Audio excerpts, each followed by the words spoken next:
Hello everyone, welcome back to Beyond the Veil Tarot and Astrology. I'm Candace Marie. Thanks for joining me. It is Friday and we're live on the channel doing tarot readings. So if this is your first time joining me, subscribe to the channel, hit that bell button below, and give me a thumbs up if you like this video. Drop me a comment in the live chat. It's Friday, February the 20th, 2026.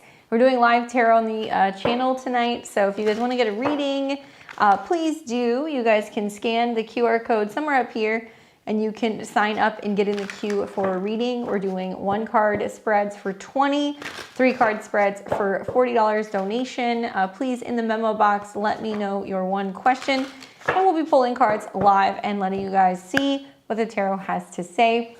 While you guys are here, consider joining my memberships. If you guys want to be a part of my membership tiers, I have a level 4 membership where you guys can support me. You get a shout out, you're going to be a part of my daily horoscope club, and you're also going to get a reading with me once a month. You can choose tarot or astrology. So if you guys want to join, consider joining.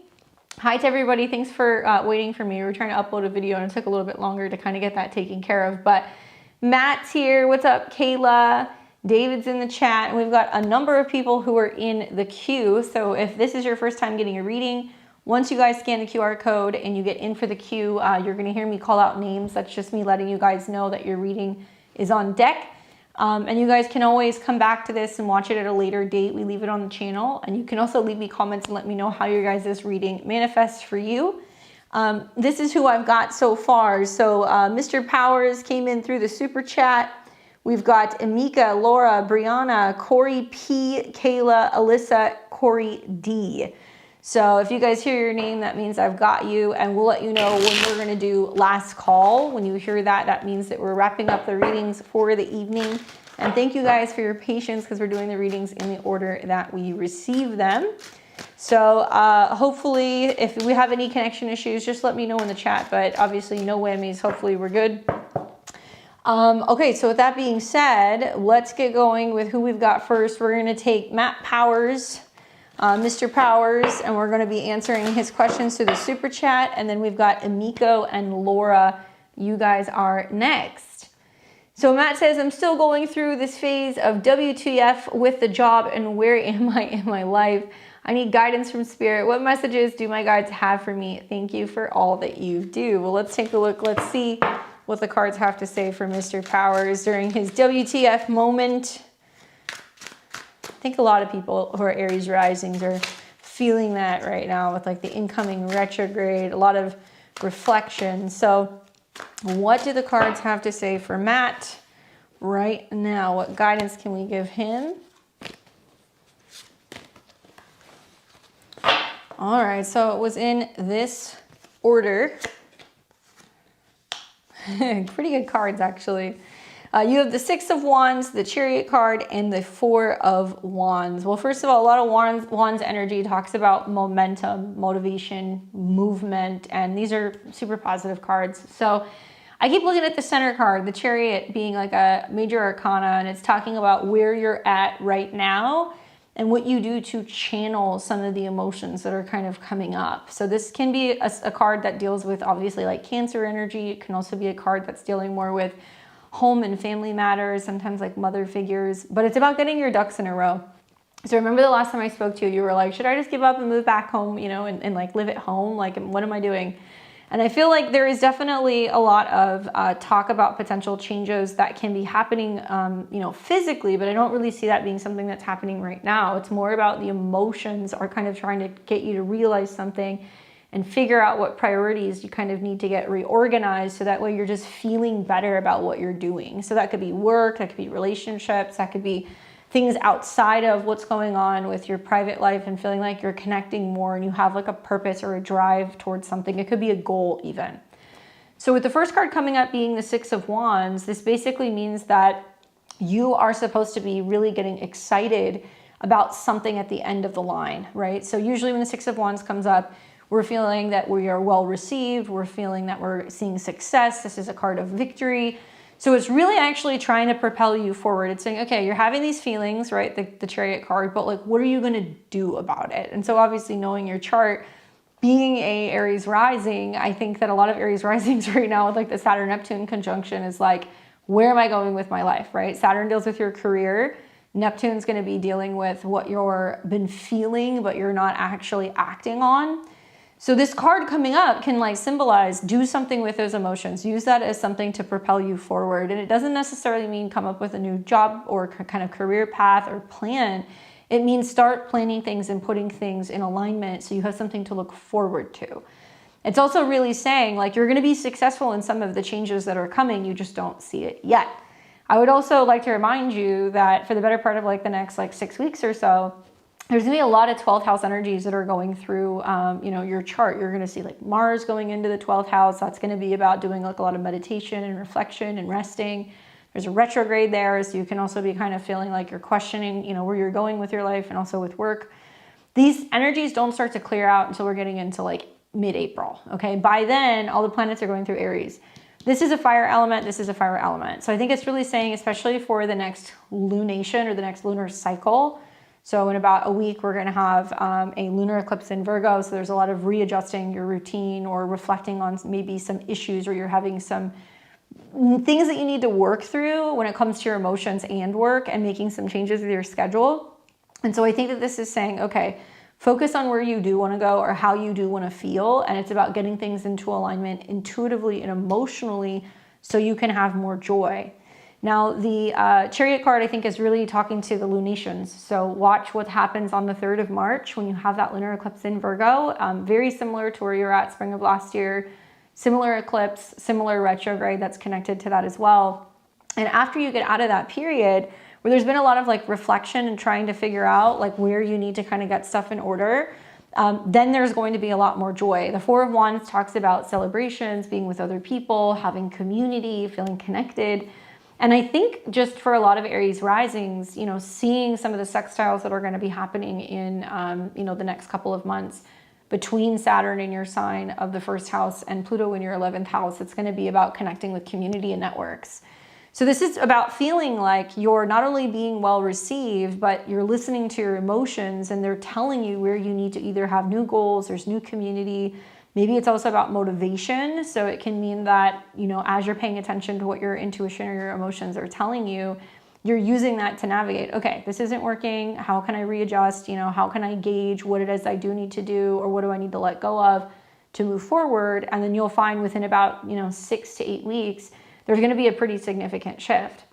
It can mean also that there is this feeling of like this monotony. Sometimes when this card comes up, people get a little restless and they want to get out and about and they want to explore, they want to consider making changes in their life. But then the moon card comes up and it's like, or the chariot card comes up and it's like, oh, that seems scary, or that seems like reckless, or that seems like something that's not going to be safe. And I would say address some of those issues. I don't really see the cards implying that there's something necessarily wrong with you or even wrong with work. It's the emotions that are kind of coming through right now that are trying to get you to realize there's either some stress, some anxiety, or something that's out of whack emotionally that's almost screaming out saying like, hey, you got to make a change. I like that the 4 of Wands does talk about happier times, collaboration with other people, opportunities to join social events, to go to parties, to go and do stuff outside. I think it's really about trying to release any of the fear of making changes and doing something very different. I don't necessarily think that there's going to be any dramatic changes right now that's going to be happening work-wise, just kind of thinking about your chart. And the cards are saying the same thing. It's saying more of what's happening is this emotional shift that's preparing you to kind of really have a lot more momentum and a lot more, I think, confidence in taking risks and getting outside of your comfort zone. And I think it's going to be more socially. I don't think it really has anything to do with what's going on at work. Also with that moon card, so if we look at what's going to happen on the 3rd of March, that's going to be the lunar eclipse. And then there's going to be another new moon that's going to be in Pisces later in March. And that one is also very quiet and reflective. But as soon as you get to like the end of March, when the sun's coming into Aries, planets are moving through Aries, things are going to start to kind of propel forward, and you're going to feel like you're getting your groove back and that you're finding some kind of personal joy. So my advice is either try to incorporate more like time off, or like doing something more productive with your time, or doing some like getting outside of your comfort zone, maybe doing like a day or two away on a vacation on the weekend, or trying to find ways to be able to connect with other people So that way you're feeling a little bit more supported and also motivated to kind of get outside of your shell, right? Because the Chariot card can be about the shell. But unless you're having like a hard aspect to your moon, which you're not, I don't really foresee there being a change happening with your home. I think you may have an opportunity to consider doing that over the summer. And then you're also going to be finding that a lot of the joy is going to be kind of coming back, like your love life, dating, you know, hobbies, all that stuff's going to be pretty prominent for you over the summer. So we got to get you out of feeling like you're kind of like in recluse mode, which can be very easy this month with some of the retrogrades in your 12.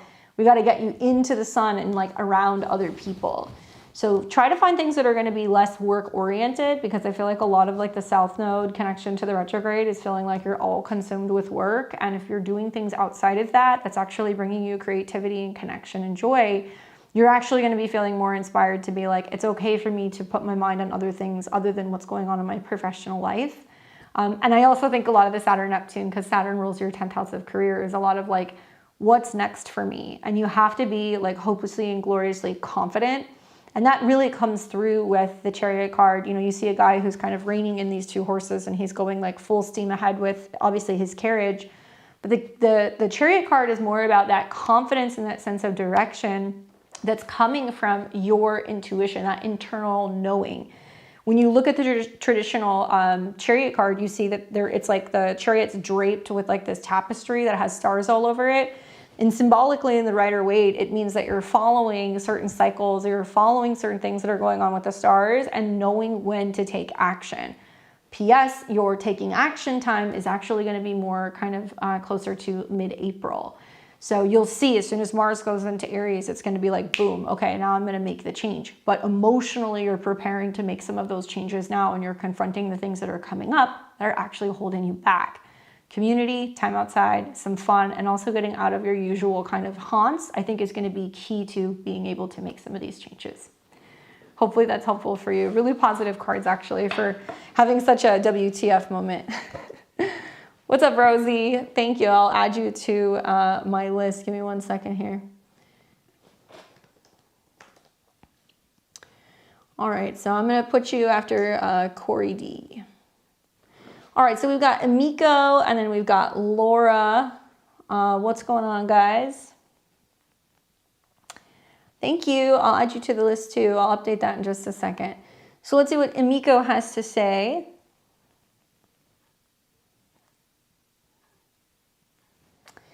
All right, Emiko.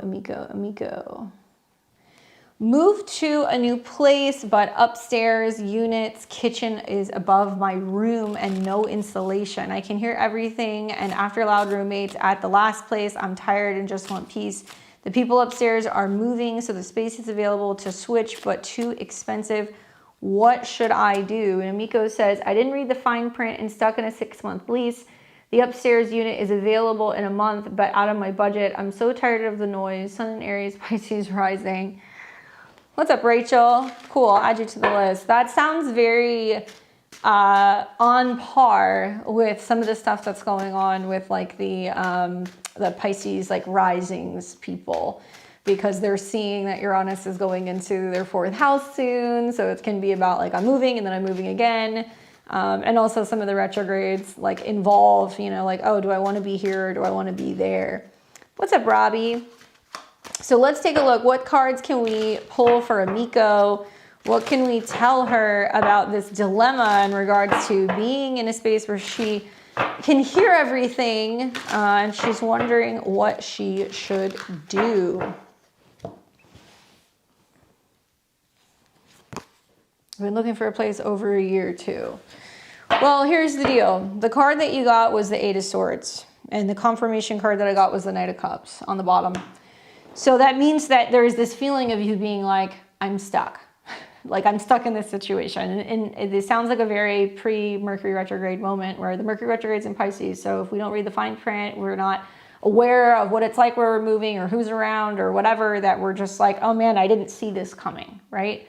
So the one thing I will say about this card is that when it comes up, it's this reminder that, okay, you may seem or feel like you're stuck in a situation that you can't get out of, but there are solutions, right? So off the top of my head, I would say, especially with her being blindfolded and all the things that are around her, like oddly enough, it can kind of imply that there can be things that you're doing to drown out the noise or the things that are going to be disturbing for you, right? So obviously it doesn't sound ideal, but I'm like, all right, how can you make lemonade? Especially if you're in a 6-month lease, like, and if it's something that you can afford. I don't really see this as a time where you're going to be getting out of your lease or picking up and moving. I don't think that's going to happen. I do think that the Eight of Swords is saying that you're realizing that you do have to stay, or there is some kind of sense of being locked in or confined to the agreement that you made. But this could mean, are you doing things to block out stuff that's going to be bothering you, right? That's like that blindfold that she has on.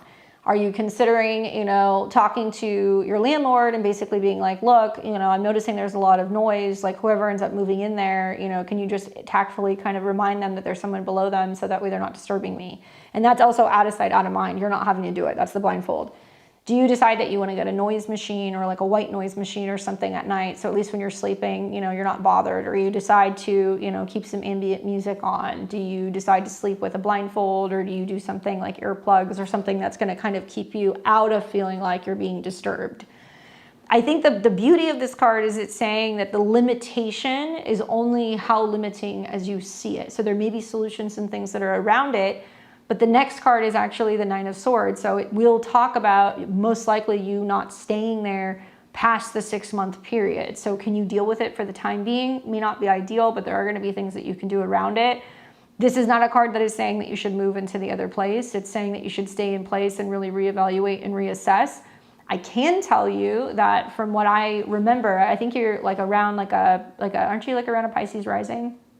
I know you have some Taurus in your chart, but if you're like anywhere between like a Pisces rising, or if you've got stuff that's going through your 4th house, there's going to be some retrogrades that you're going to see that's going to be happening later in the year that may give you another opportunity to move, kind of June going into July. So I'm wondering if, yeah, so that's the thing. Almost every Pisces rising I've spoken to over the last like 2 or 3 weeks have all been like, I moved to this place and I realized I don't like it. And that's because the retrograde's coming in and Mercury rules your 4th, right? And so this is also the card of like mental stuff. So I know that you're like, I want peace, I don't want to be bothered. But I feel like it could be a tricky situation trying to get out of that particular lease, especially once you have already moved and I know that you don't feel settled. Yeah, she says August. So, I mean, literally, like right when you start to see, it's going to be early July, Mars and Uranus are going to start coming into conjunction in your 4th house, which means you're suddenly going to move to a 2nd location. So you might already have found the place that you're going to go to in early July and start the process of moving. I would be trying to focus on what you can do to drown out some of the noise. And I also feel like you're not supposed to be involved. You're not supposed to be the one that's going and talking to the neighbors or complaining. I think I would just say, look, to your landlord, I'm hearing everything. You know, everything is very loud. Their kitchen is on top of me. Like whoever ends up moving in there, can you please, you know, just let them know that there's someone beneath them. And also, yes, you have people moving out.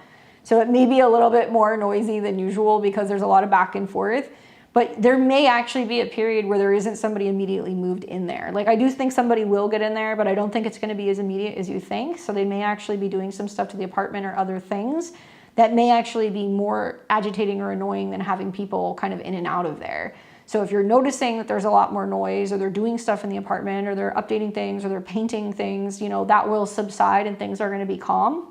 But I think you're going to stay there for this next 6 months and focus on what you can do to kind of drown out the noise. And obviously, like I said, anything that's going to be like over your ears or over your eyes is what you're going to focus on.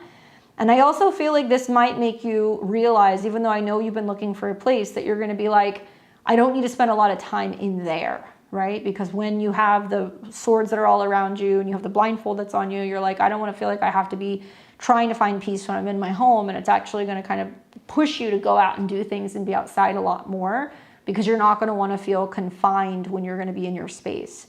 Bummer, but I don't really think moving to another space right now is doable. And I really don't think moving upstairs is ideal either, because I don't think this is going to be a space that you're going to want to be in long term.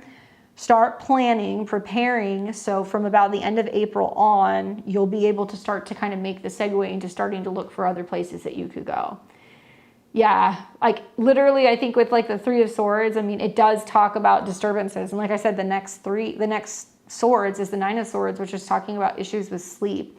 You're not supposed to be personally interacting with whoever is living there. because this is about being out of sight, out of mind. So the best thing I could say is try to talk to the landlord or see if there's something you could, say to them where you're like, look, is there anything we can do about this? Because like, this is very disturbing. So at least he knows that like a new tenant is in there that like isn't satisfied and isn't like happy with what's happening.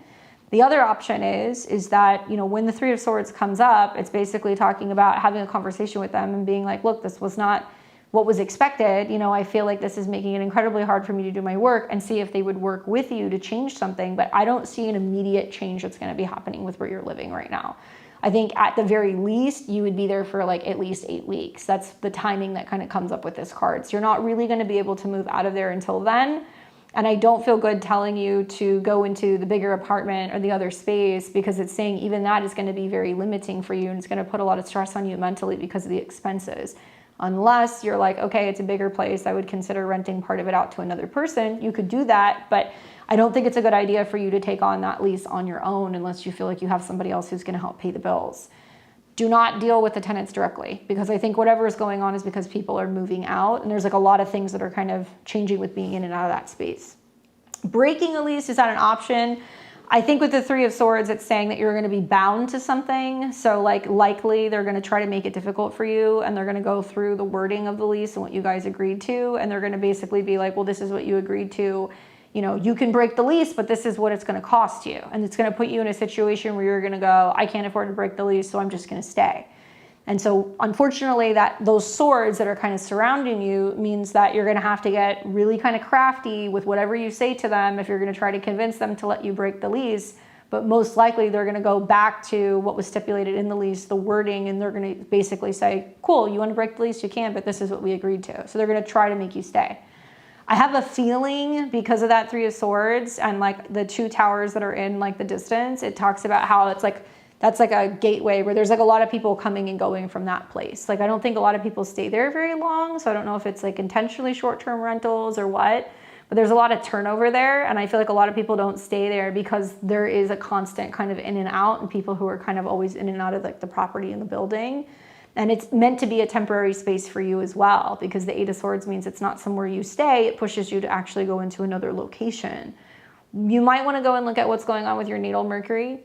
And obviously some of like the eclipses that are going to be happening in the 7th house are going to be about how you're trying to negotiate with them.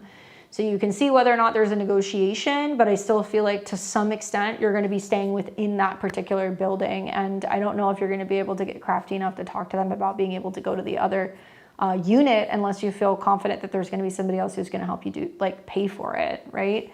So don't talk to the tenants, talk directly to them, and try to figure out what you can do in the environment for right now to help you sleep. Like, I've had clients come to me and get readings and ask me kind of similar things. And whenever this card comes up, I'm like, you need masks, you're going to need earplugs, you're going to need something that's going to be in the space that's really allowing you to completely disengage from whatever sound is going on around you. I wonder if doing something that you would put on the ceiling or something that creates a buffer, because sometimes this card talks about creating like a buffer or like a layer between you and another person. If that would make a difference, that would kind of drown out some of the noise. If you were to put something like on the ceiling or foam or something, that's going to at least create a little bit more space. But more of it's going to be about what you're doing with either drowning out with a sound machine, like I said, earplugs, or a mask or something that you're going to have to use. And I have a concern that they're going to try to kind of use the lease like against you in a way and be like, well, this is what you agreed to, you can leave, but otherwise this is what you're kind of stuck with. And that'll probably put a bad taste in your mouth. So I don't really think that's going to be somewhere that you're going to be staying in the long term. I'm sorry to say that. That's a bummer, but very Mercury retrograde things. I hope that you get better tenants next time. Same as Moonchild. All right, so let's see who else is on here. What's up, Mary? You just have to scan the QR code and then you can get in the queue. Hello, fellow Candace. Let's see. What's your name, Front Porch? Did you join the queue? If you did, I'll put you on the list. All right, so we've got Laura and then Brianna.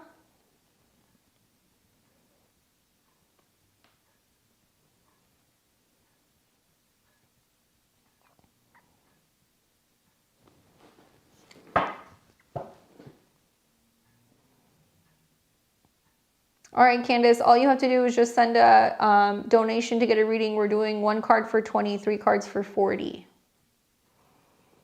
And we also take PayPal or Super Chat. The PayPal's right there. All right, so Laura says, hi, I am an Aquarius rising, Libra sun, Aries moon. I'm seeking overall guidance and insight for what the cards can provide me. All right, well, let's see what we can tell you, Laura.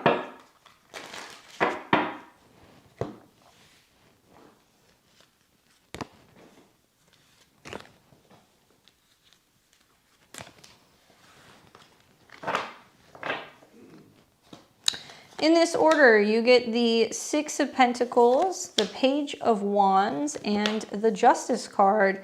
That's so cool. You get the card for Libra and your Libra sun. All right, so 6 of Pentacles. This is a card of balancing things, weighing your options, going back and forth, reassessing what you give and what you receive. And I would say for an Aquarius rising, this is pretty pertinent to some of the astrology that's going to be kind of happening over the next month. Mercury retrograde in your 2nd house, reevaluating your budget, your resources, what you can spend, what you can get rid of, where you can kind of bring more resources in. And then a lunar eclipse in your 8th at the beginning of March. So that's going to be more or less the energy pretty much from the end of February through about March next month. But this is also about giving and receiving, like giving support and receiving support. So it can be basically talking about you going, all right, you know, what should I be investing into? What's going to pay me back the most? What can I do in terms of, you know, benefiting my finances, my budget, my health, anything that deals with making changes to my values, things that are going to help me feel more solid and stable in the long run. Now, then you get the Page of Wands. So the Page of Wands can be talking about a new initiative, a new creative kind of thing that you're doing, where there's a spark, where you feel excited. It can also mean it's things that are connected to short distance trips, traveling, connecting with fire signs. So Aries, Leos, and Sagittarius can kind of find their way in.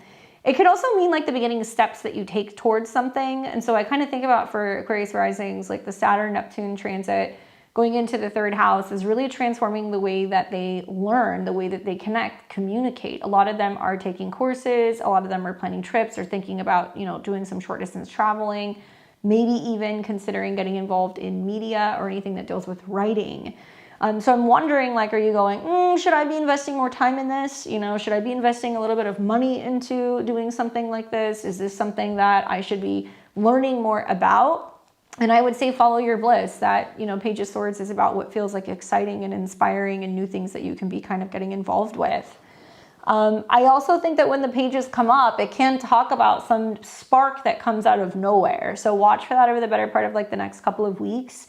It's possible that you really do feel inspired to start creating in a more kind of like mental way, right? The Justice card talks about balance as well. So this can be about balancing what you want in relationships. This could be about balancing what you want to do with your free time.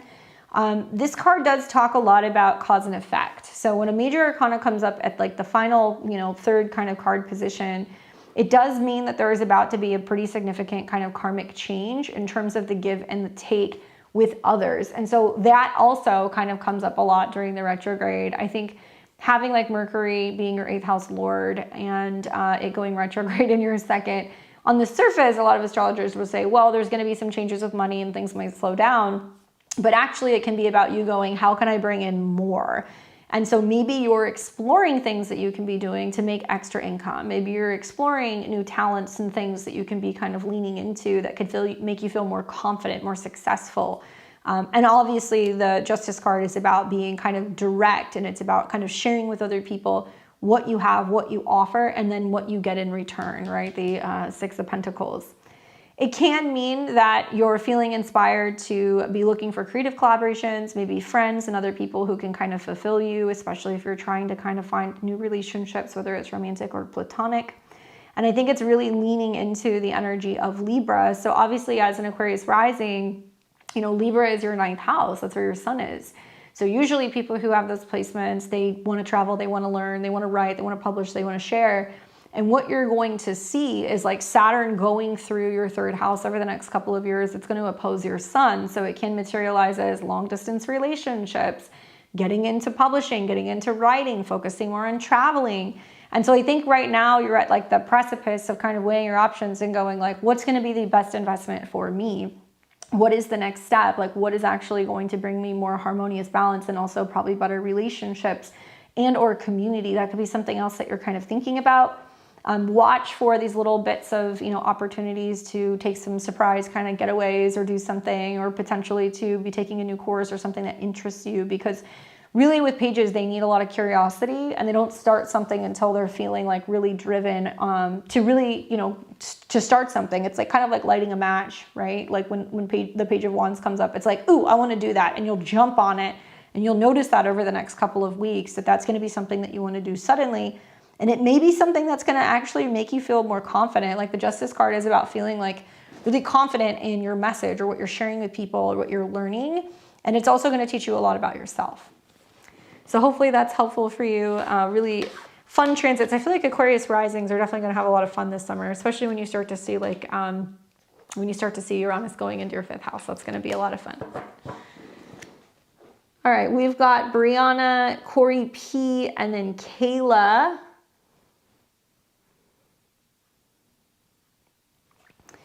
Brianna says, hey Candace, may I please have a Virgo lunar eclipse reading?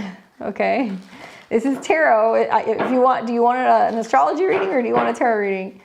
I'm a Gemini rising, Virgo moon. Let's see, wait. I'm a Gemini rising, Virgo moon. Oh, Virgo lunar eclipse. So what's your sun sign? You told me your rising sign and your moon sign. I would say for the Gemini risings, the Virgo eclipse is going to be pretty significant when it comes to maybe some big changes that are going to be happening for your home and your living situation, and balancing the home and the living situation with changes that can be happening at work, and whether or not you're moving or whether or not you're reconnecting with family.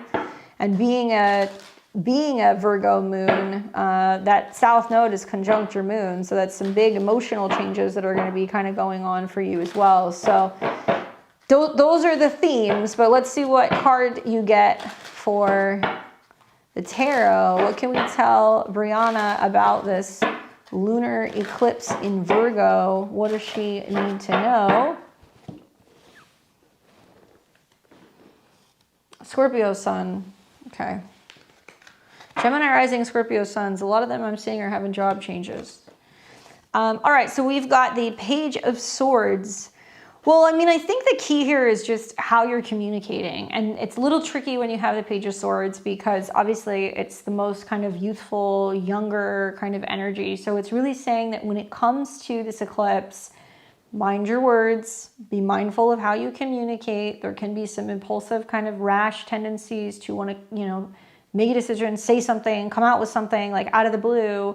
And the eclipses are going to shake things out. So in order to understand what's going to happen, eclipses come in pairs, right? So you had the first eclipse, which was in Aquarius. Obviously for you, that's connected to your 9th house. So it's about your belief system, stuff connecting to travel, education. Then the second one comes through and it's going to happen in your 4th. Being a Virgo moon, knowing that you're going to have an eclipse very close to your moon, I think is like a complete emotional and or physical shakeout where there can be a lot of changes going on with your finances and you're contemplating whether or not there's going to be a change in your living situation, or if you need to be rethinking your kind of financial strategy, if you are making some job changes, or if it does kind of suggest there's a relocation. I think with like the Page of Swords coming up, it can also mean that this is the beginning process of starting to really communicate things that have been on your mind, things that you have been feeling. Kind of difficult watching the South Node go through your moon because it's like you can feel like a little bit disjointed emotionally. And I feel like writing, breath work, anything that's connected to communication can be really helpful and like getting all of that emotional stuff out.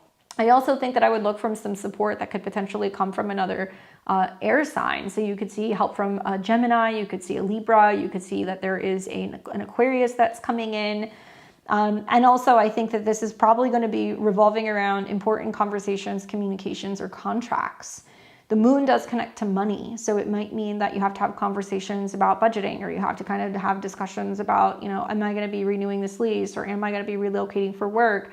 Do you have to have important conversations with family members? I think that's a big one for like the South Node eclipse that's going to be on your moon.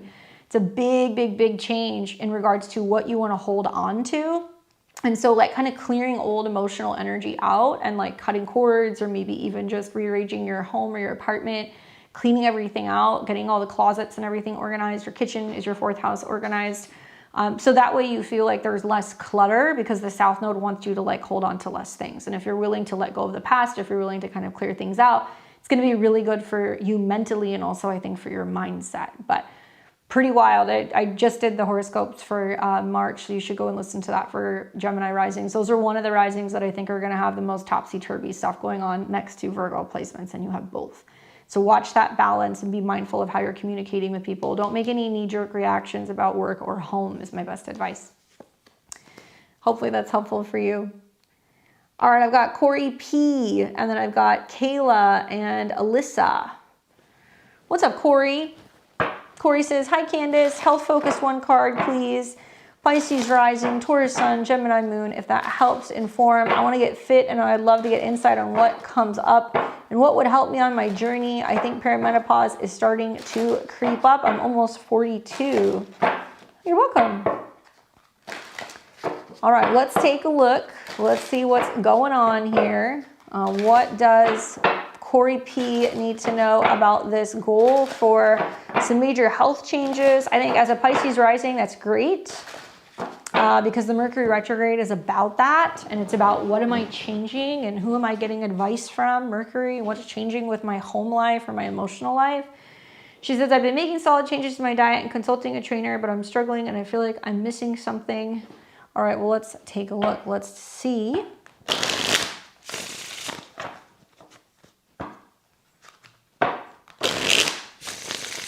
All right, Tarot, what can we tell Corey about this? I want to slap the cards whenever they say this. So usually the High Priestess card is like my free pass or my green light to be like, okay, say whatever it is that you want to say. I would say for Pisces risings, that Mercury retrograde is going to be a doozy. So you need to prepare for that. And I think that because the ruler is Jupiter, and it's going to trine Jupiter in your 5th house, it's about making the time to do the things that bring you joy. And I know that sounds weird, and it doesn't matter if it's hobbies, it doesn't matter if it's more rest, it doesn't matter if it's more playtime. You're going to see Mercury trine Jupiter several times in your 5th house. So it's bringing the attention to what's going to make you happy, what's going to make you feel loved, what's going to make you feel most comfortable. So it's not about like hitting the gym hard and like getting your butt kicked, although, you know, physical movement is good. It's about easing your way into it and trying to make it fun, trying to make it competitive, right? Or like trying to do stuff that's going to be inspiring you and making you feel more confident about yourself. So it's less about a number on a scale, how many calories you're eating. It's more about how you feel in your skin. I also think for a lot of Pisces risings, you know, watching Saturn go into the 2nd house, number one, fasting, right? And some people would argue with me that that's not ideal for women. I know, especially women who are going through hormonal changes, that may not be the best option. Like it might be a good idea to consider talking to, you know, a dietitian about that or working with your doctor. But traditionally, Saturn going into the 2nd house is I don't need to consume as much. Implementing and integrating hot herbs, right? Pisces, you know, as we see Saturn and Neptune go into the 2nd, you're going to want to do ginger. You're going to want to do turmeric. I would also be looking into ginseng. I wonder if it would be good to be doing hot green tea. Should you maybe be looking at doing, you know, warm broths and other things? That stuff I would do, especially Saturn and Neptune is hot liquids, right? So like bone broths, soups, things like that nature, collagen. And also, you know, I think about how you're also going to see Jupiter going into your 6th house later this year. So that will bring you a lot better health. Jupiter going into the 6th, you'll be busy working, but you'll also be making more time for the things that you enjoy. Personally, it's going to take a little time to kind of ease into this. You might get a little bit more rigid as you're seeing like April and May move on when planets are coming into conjunction with Saturn and Neptune. It also means that you're going to be investing more in your health. So part of it's going to be like, okay, you know, I have to eat healthier foods, or I'm having to, you know, pay for a, you know, a dietitian, or I'm going to work with a trainer. But if you're looking at hormones, you need to look at what's actually happening with your moon and your Venus. The card that you got was the High Priestess. So it's kind of saying like, yes, you're doing all of the things, like you know that you're doing the things that you should be doing, but part of this is also about, are you instinctively listening to your body? Because if you're like, hey, I'm thinking that I might be going through perimenopause, then you got to follow up on that intuition, go and, you know, talk to somebody. I follow, actually I see a functional medicine doctor, but I've been following a lot of people in functional medicine for some time. And I read an article the other day that was a guy saying after like 38, like women should be going and getting their blood tested like every 6 months and doing a full hormone panel. I can't think of what it's called, but there is a company that's online that will do that, where you can actually send in, you can do your blood test stuff, and they can look at all your hormones specifically for that. And they can run everything and see what's kind of going on hormonally. And like they can recommend, if you decide to do that, some kind of, you know, tweaks that you can be doing with like hormone replacement therapy. I feel like the high priestess is saying whatever you intuitively feel like is coming, then you need to be kind of tuning into that and figuring out, okay, what do I need to be doing? While also at the same time integrating more of that time to create, more of that time to play, all of that stuff. And the sun rules your 6th house. So then you got to go and look at your sun. Where is your sun, right? So if you're a Pisces rising, if you have a sun in Taurus, the sun is probably around your 3rd house, which means you need to be taking walks and things that are going to be feeling like pleasurable. So whether you're walking on a treadmill and you're listening to music that you like and you got a candle going and you're watching TV, or you go outside and you get more active with going outside and going for a stroll or working out outside in that atmosphere, that could be something else you could do.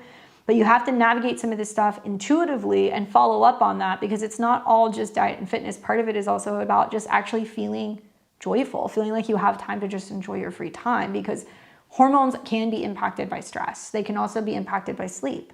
So I think about sleep being such a pivotal thing now that you have the North Node that's kind of going through your 12th house, that you need more time for sleep and you need more time for rest. And also your intuition is going to be a lot stronger. High priestess. Confirmation card you got was the World card. So it is saying you are going to get some kind of awareness. It can be hard during the Mercury retrograde to get really clear results. Watch around the time of the Mercury Cazimi. That might be a time that you're going and you're getting some kind of results and talking to a doctor and figuring out just exactly what it is that you need to tweak. She says, got it. And sleep is tough for me, actually. I don't sleep well working on that. The North Node will give you the opportunity to do that. You just have to watch frequency stuff. So you have to come up with like a winding down routine at night and not be around a lot of electronics when you're having the North Node going through your 12th. And your sleep schedules will be weird, because you'll go through periods where all you want is sleep. And then there's periods where you're going to be like wide awake, especially like in the middle of the night. Good luck. Hopefully that's helpful. I'm playing catch up here. All right, so who else was there? All right, so we have got Kayla, Alyssa, and Corey D. You guys are all next on the list. What's up, Kayla? Kayla says, my natal Saturn is in Aries at 4 degrees in my 11th house. I'd like to know how my Saturn return will affect me. Oh boy, I'm not so sure about answering Saturn return. I mean, I'll read the cards for you, but you have to look at the chart holistically. You have to look at the whole thing. And if you're having your Saturn return, probably the one time you should invest in actually getting an astrology reading is during your Saturn return. I would recommend come back either next Friday or come back one of the following Fridays that we do like astrology readings, because an astrology reading would be much better for you than getting a tarot reading. But I'll answer your question. So if your natal Saturn is at 4 degrees of Aries in the 11th house, off the bat, your lesson is about taking action in your independence and your relationship with friends, okay? Community networks, all of that stuff. Now, with that being said, you have to look at what else is going on. So you know that your natal Saturn opposes your 3-degree Libra sun. Well, you're not just going through a Saturn transit then. So you were born with Saturn in opposition to the sun. You're also going through Neptune conjunct your Saturn, which is going to kind of distort some of your goals in regards to friendships in your career. You're also going to be seeing that Neptune and that Saturn is going to oppose your sun. So it's like a lot of other moving parts, but basically in a nutshell, if you have your sun in the 5th house and if you have your Saturn in the 11th house, then you have learned that certain friends keep you at a distance. Maybe there is a need to reevaluate your goals with friendships. Maybe you're trying to connect with other people and kind of collaborate. But it's very complex. No, it's okay.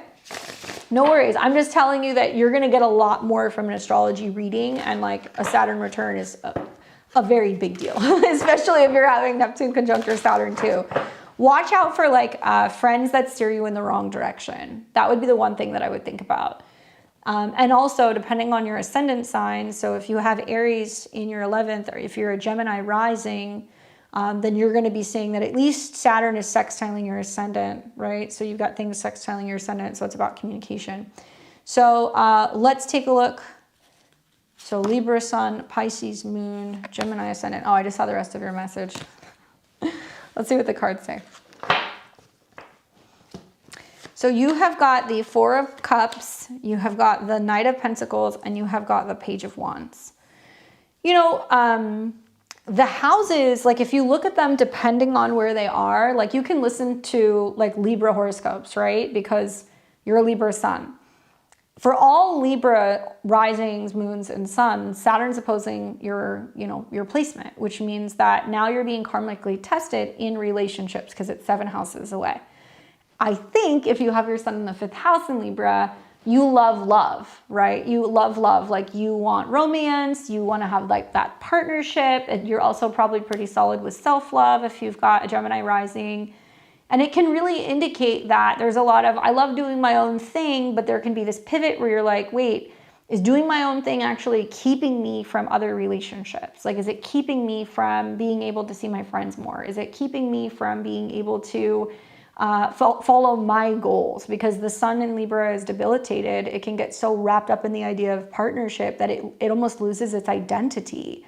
So if you've always been a relationship person and you have found yourself consumed with relationships, it may be a time where you're like, are platonic relationships necessary for me now? So I'm not losing myself in the idea of relationships. That's one. Another one is you've got Uranus also coming into a trine. You're going to see trining Pluto and also trining your sun. So it can mean that it's actually freeing you from feeling like you have to follow the crowd and be in relationships or do what other people are doing. You'll see your friends kind of go through some stuff. So when I tie all that together and I look at what's going to happen with your cards, the Four of Cups comes up. And the truth is like Saturn transits are a drag. They're not fun. They can be particularly difficult, especially when you're going through your Saturn return, because at first it's like, how am I going to overcome this karma? And really the first like 30 years of your life, you're overcoming the karma that you had from your last lifetime, right? And then you go through your Saturn return, you pass go, then you can kind of start over again and you have a little bit more freedom, and then Saturn will mature as you get into your 30s. So my interpretation would be from a Libra sun in the 5th opposing Saturn in the 11th is, well, why do they get to have relationships? Why do they get to have love? Why are my friends having kids? Why are they settling down? Do I want that? Or why am I having or experiencing distance in certain relationships with friends? And, are some people evasive? Are they not showing up for me? And then you start to kind of question your value and whether or not people are valuing you. So the Four of Cups comes up, which can basically mean that there can be this disappointment and feeling unfulfilled and feeling like people are not necessarily seeing you or giving you what you need or recognizing you. And I would say be careful, because if you fixate too much on what you don't have, there can be this sense of not having appreciation for what's right in front of you or not seeing what's right in front of you or the people who are there for you.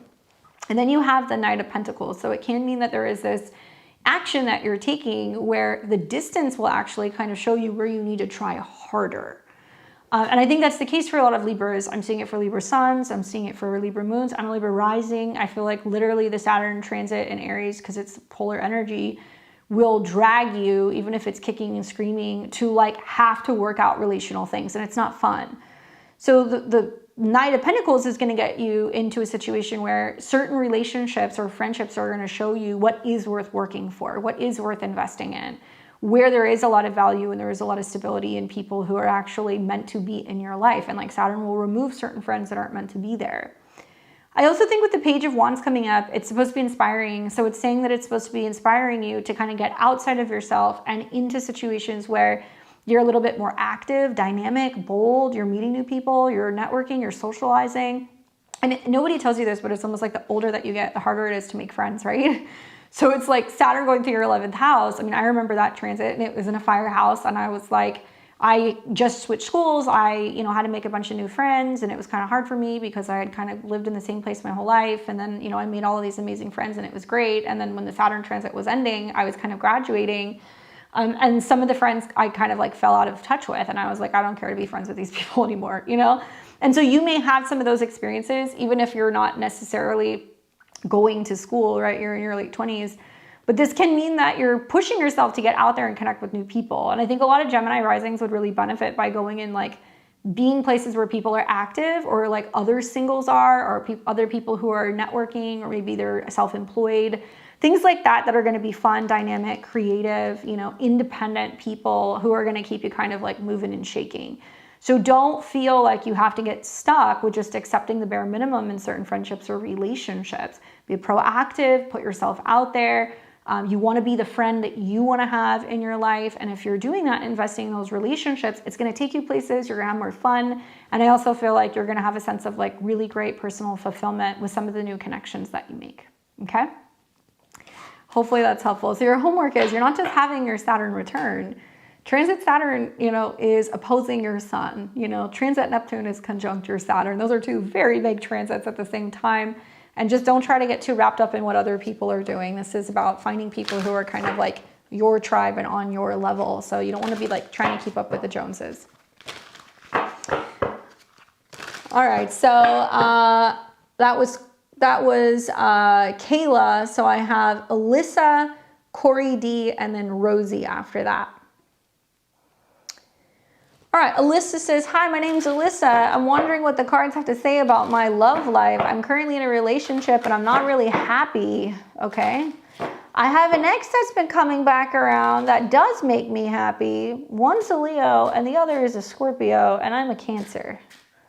All right, Alyssa, what's your rising sign?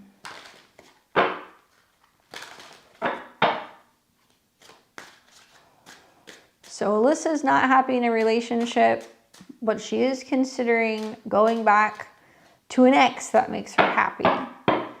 Is the ex the Leo or the Scorpio?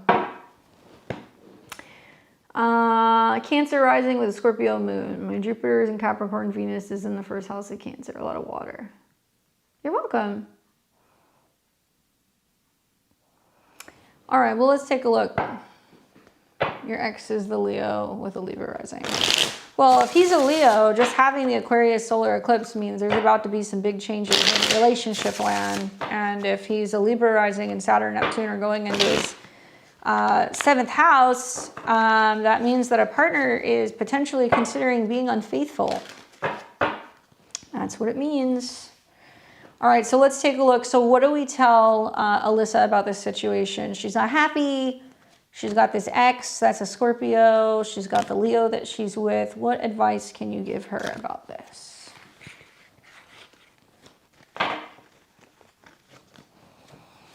Very interesting. So this card came up first, which is funny because that came up again. And then we've got the Strength card, and then we've got the the Knight of Pentacles. So, you know, sometimes it's not A or B, sometimes it's C. So I just want to kind of put that out there.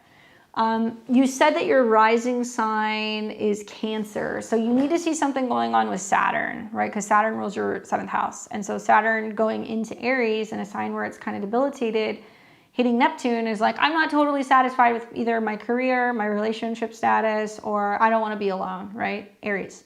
So there can be this sense of being like, well, I'm not happy here, but do I want to go to that? And I would be like, whoa, pump the brakes. It does not necessarily mean that you go back to an ex-boyfriend. The Four of Cups can also be kind of talking about where, you know, if you're not happy in a situation, there can be this longing for something else and being really like, I'm not getting what I want and this isn't working and nothing's going to work. And like, if you stay in that perpetual state, it can bleed into a new relationship, whether you meet a new person or if you're dealing with somebody from the past. Okay. Number 2 is that the Four of Cups can also kind of talk about like the grass isn't always greener. Like sometimes this card will come up for people and they're like, well, I'm not happy here, so I'm going to find someone else. And I would be like, okay, well, is it worth working on in the relationship? Or are you genuinely really not connecting and it's not a good fit? Because if so, the Strength card is basically saying the Leo may fight for you. So he might basically be like, no, I don't want you to go. Let's make it work, blah, blah, blah, blah. It's possible that he will do that. The other thing is that his astrology gets pretty real in April. So when planets go through Aries, you know, in end of March into April, Mars, Saturn, Neptune, the sun, all those planets are going to be in the 7th house. Very likely it's going to be a situation where there's going to be some kind of standoff in a relationship. Then I think with the strength card coming up, it's also about recognizing and seeing like the strength within you and not fighting the inevitable. Sometimes it's about trying to work on a situation by not trying to control it. So taking a step back and being like, okay, I'm not happy. And if I'm not happy, it doesn't necessarily mean that I go back to the past. Maybe it's about me just recognizing and accepting it's not working, and like, you know, being gentle about the situation and being honest about the situation and like letting it go in a loving manner. And that doesn't mean that you can't go and date somebody else, but I feel like the Libra rising is probably going to feel as if you're either not telling him everything, and that's just the nature of the transits in his chart. He might feel like you're not telling him everything. He might feel like you're keeping something from him. He may feel like you're not doing it in a kind way, or you're evading responsibility for working on the relationship, because part of his karma is he has to work with the other person to kind of work through things. So ask yourself, are you up and running because things are getting hard? You know, is there something that you guys can sit down and talk about to see if it can actually be solved? Because like the strength card coming up is basically saying, if you can handle it in a loving, tactful way, it may not mean that you have to just up and walk away. It might actually give you the opportunity to work through it. And then the Knight of Pentacles comes up, which could be on one hand, me interpreting it can be a slow and steady working on the relationship and building towards something solid and real.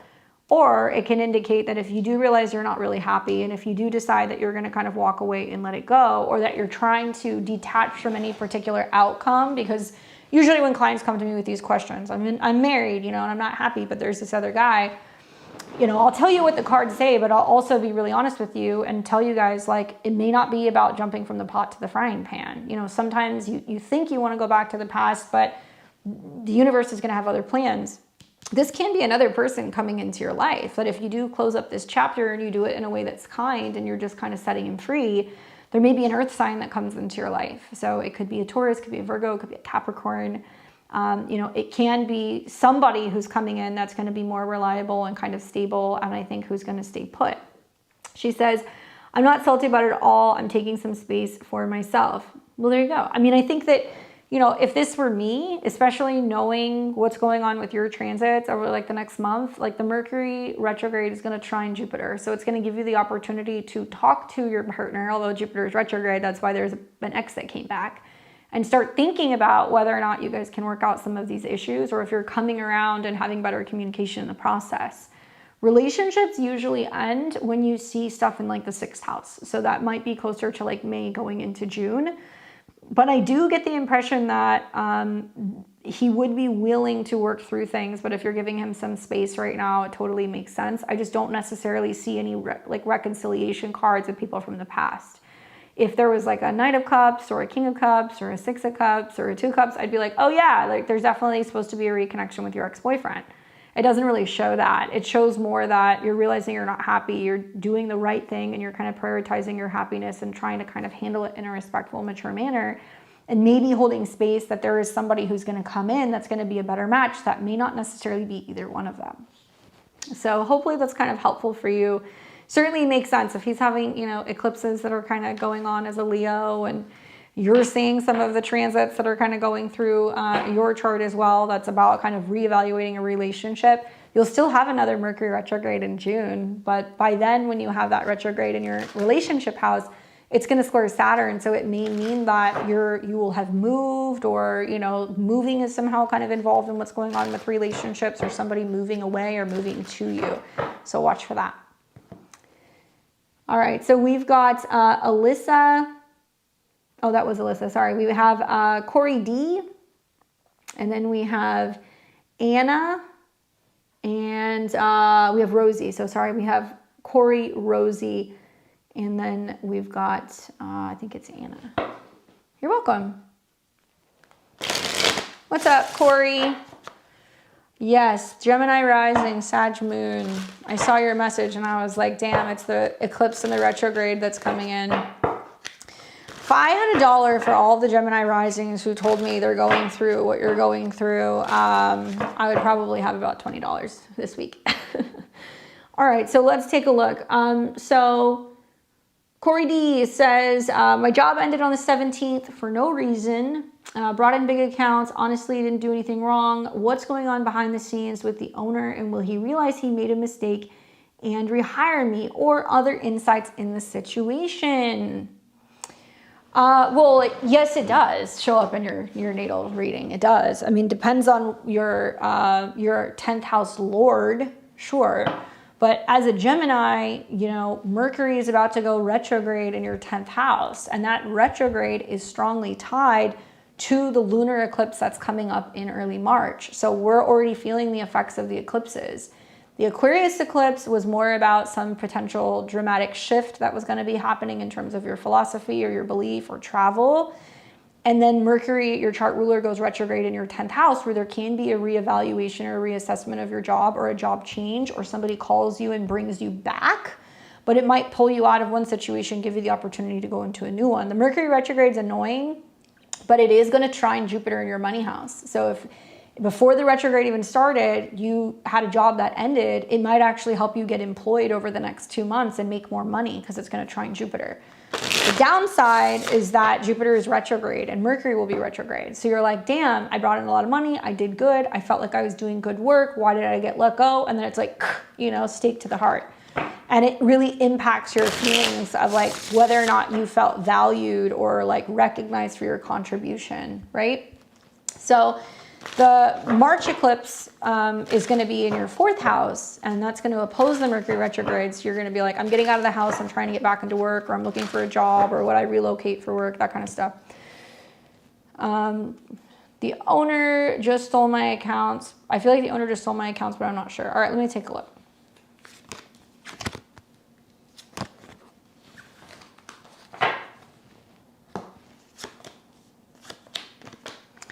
The Lovers, the 8 of Wands, the Judgment card. I kind of feel inclined to tell you whether or not they come back, don't be hung up on that. A lot of Gemini risings are going to see that there's going to be an opportunity to go back to either an old job, or they're going to get a call from people they used to work with, or they're going to talk to their boss, or they're going to somehow segue in their career.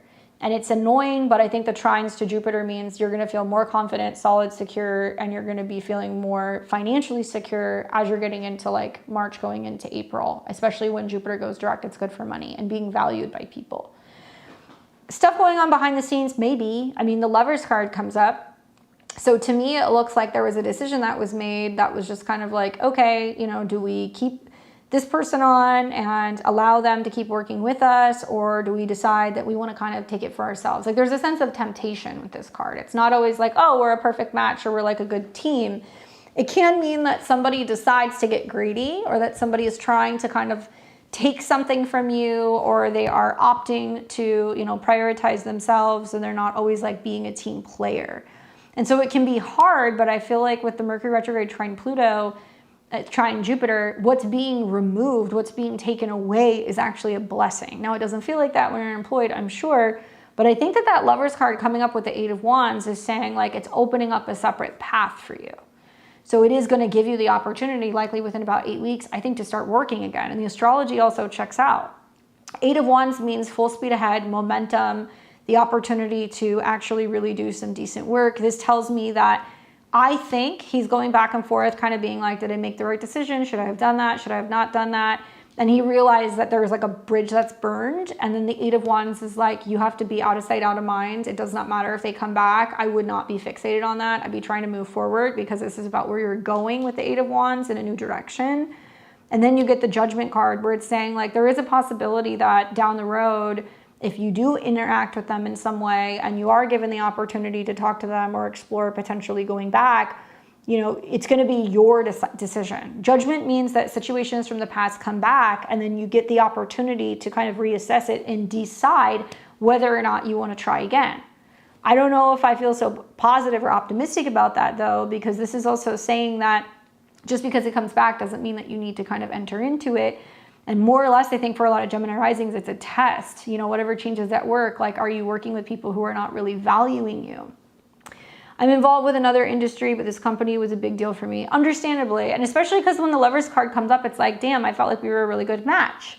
You know, how could you do me like that? I felt like we were working together. We were a team.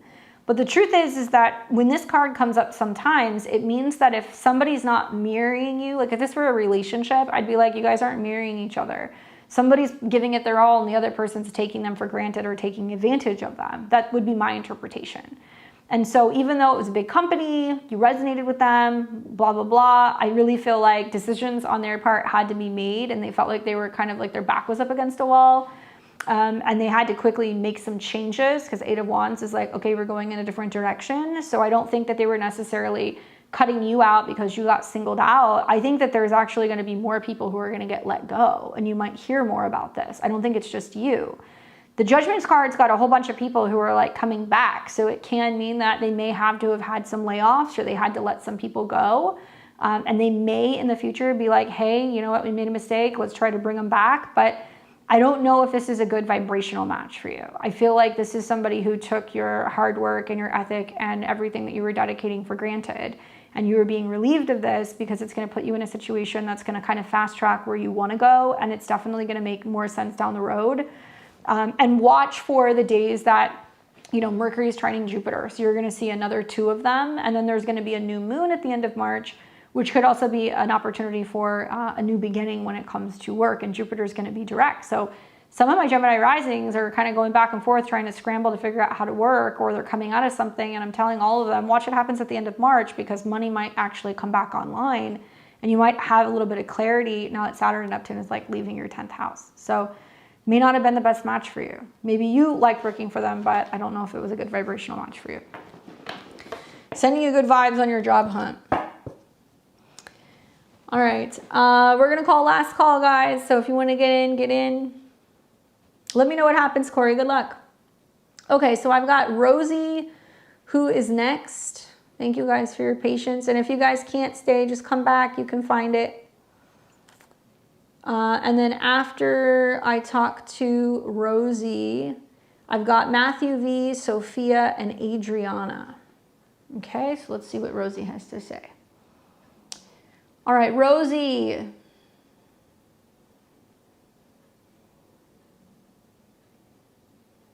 Let's see, where is she?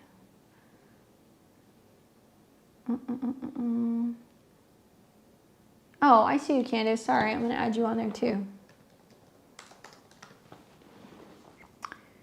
All right. There she says 3 cards. 2nd February reading for me. Any good news from the universe? I like my teensy weensy tiny anything, please and thanks. All right, let's see what we can tell Rosie. What can we give her insight on for February? What does she need to know?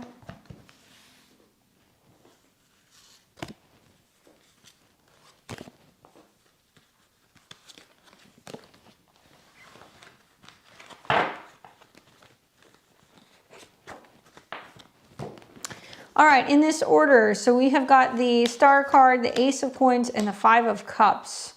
Man, it almost looks like you're like, I need a light at the end of the tunnel. What's going to be happening?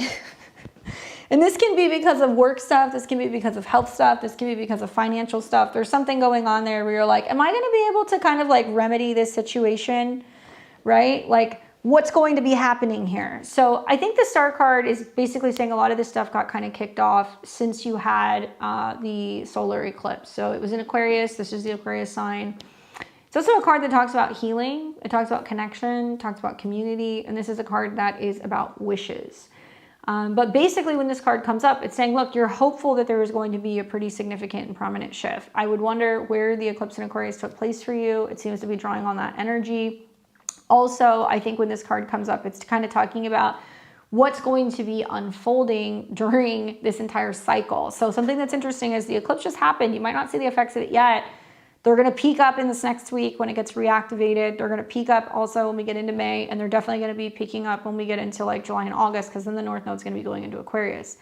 This is also about raising the vibration. So for this card to be kind of coming up with the Ace of Coins, it could mean you're boosting your mindfulness, vibration. You're boosting your, health habits. You're boosting the way that you're talking to yourself. You're trying to be more focused on physical changes. You're more focused on financial changes. You're really investing more in your future in some way, shape, or form. Now, it can seem a little grim because obviously the last card is the 5 of Cups. So I would say, rather than being like, I need this one big thing to kind of happen or one big thing to change, it's trying to get you to focus on little changes rather than something that's going to happen all at once. Because sometimes when this card comes up, we have a tendency to kind of be disappointed because we didn't get absolutely everything that we asked for.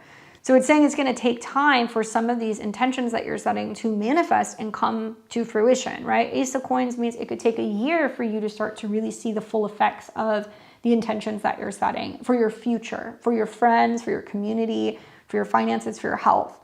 It also is saying that this is probably going to be bringing some pretty significant physical or financial changes that can be happening under the Aquarius full moon that's going to be happening this summer.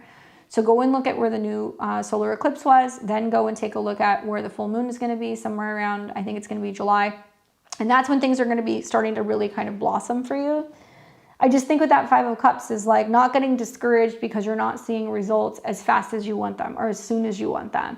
Not getting hung up on the fact that the material and the physical are not catching up to things. And I think a lot of people are going to have a difficult time with that this year because right now Saturn conjunct Neptune, a lot of people are like, I'm not getting where I want to go right now. You know, people are going to be like, oh, I want to push forward now. And we have to kind of pace ourselves. And there's going to be like this sense of having to actually physically build towards that. And then we start to see the success that's going to come in over the summer. I also think with the Five of Cups, there can be like this feeling of needing to do a cleanse or like doing like something like ritually, like a bath or something to kind of get rid of some of like the bad juju. Like not that there's anything wrong, but for you to have such positive cards and then you have the Five of Cups at the end tells me that things are actually flowing in the direction of where you need them to go. You're trying to get the emotional side on board with this right now. And so it can feel a little like gloomy and that it's hard to kind of see the forest through the trees or to see that some of these positive things are coming. And maybe it would be really good for you to do something to like literally take a bath with salt or lemon or something that you're going to do water related because the Five of Cups is about cleansing and purifying. And then the next card would be the Six of Cups. So you actually have to release some of all of the energy from what's been hanging around. Do that under the lunar eclipse. It's coming up on the 3rd. Find a way to write everything down, wash it away, burn it, do whatever you got to do to reset the energy. So that way you can be really focused on bringing in some of these really positive physical and financial changes. And keep reminding yourself of holding that vibration, right? You might have to remind yourself quite a bit. This is what's happening. This is what's coming. This is what I'm getting. This is what's going to be developing. And it's going to take time, but it's going to be worth kind of waiting for. So hopefully that's helpful for you and kind of clearing up some of that energy. These are great cards, but I just feel like it's going to take a little bit of time to kind of manifest what you're looking for. All right, guys, readings are now closed. I'm playing catch up, so forgive me.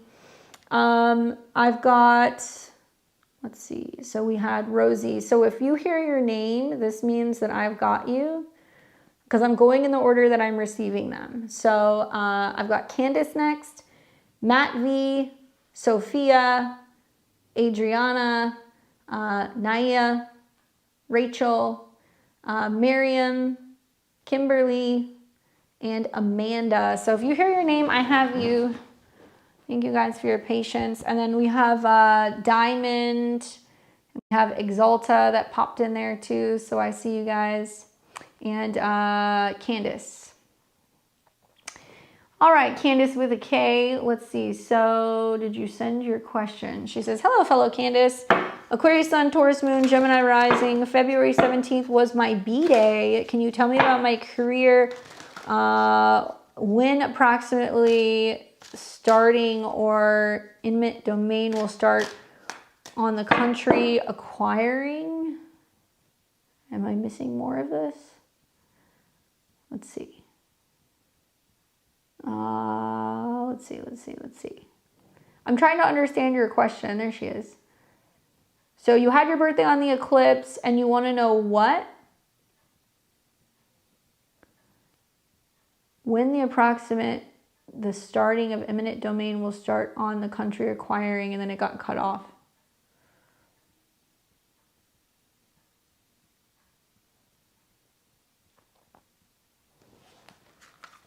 Just want to make sure I understand your question before I respond to it.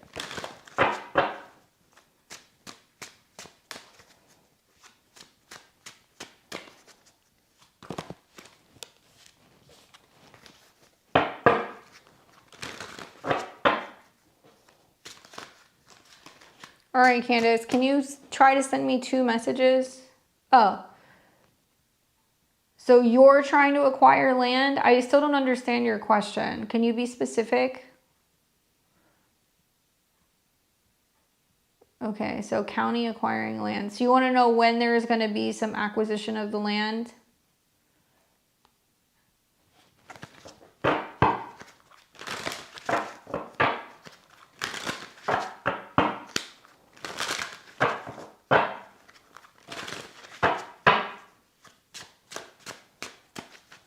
And what's your rising sign, my dear, if you're an Aquarius sun?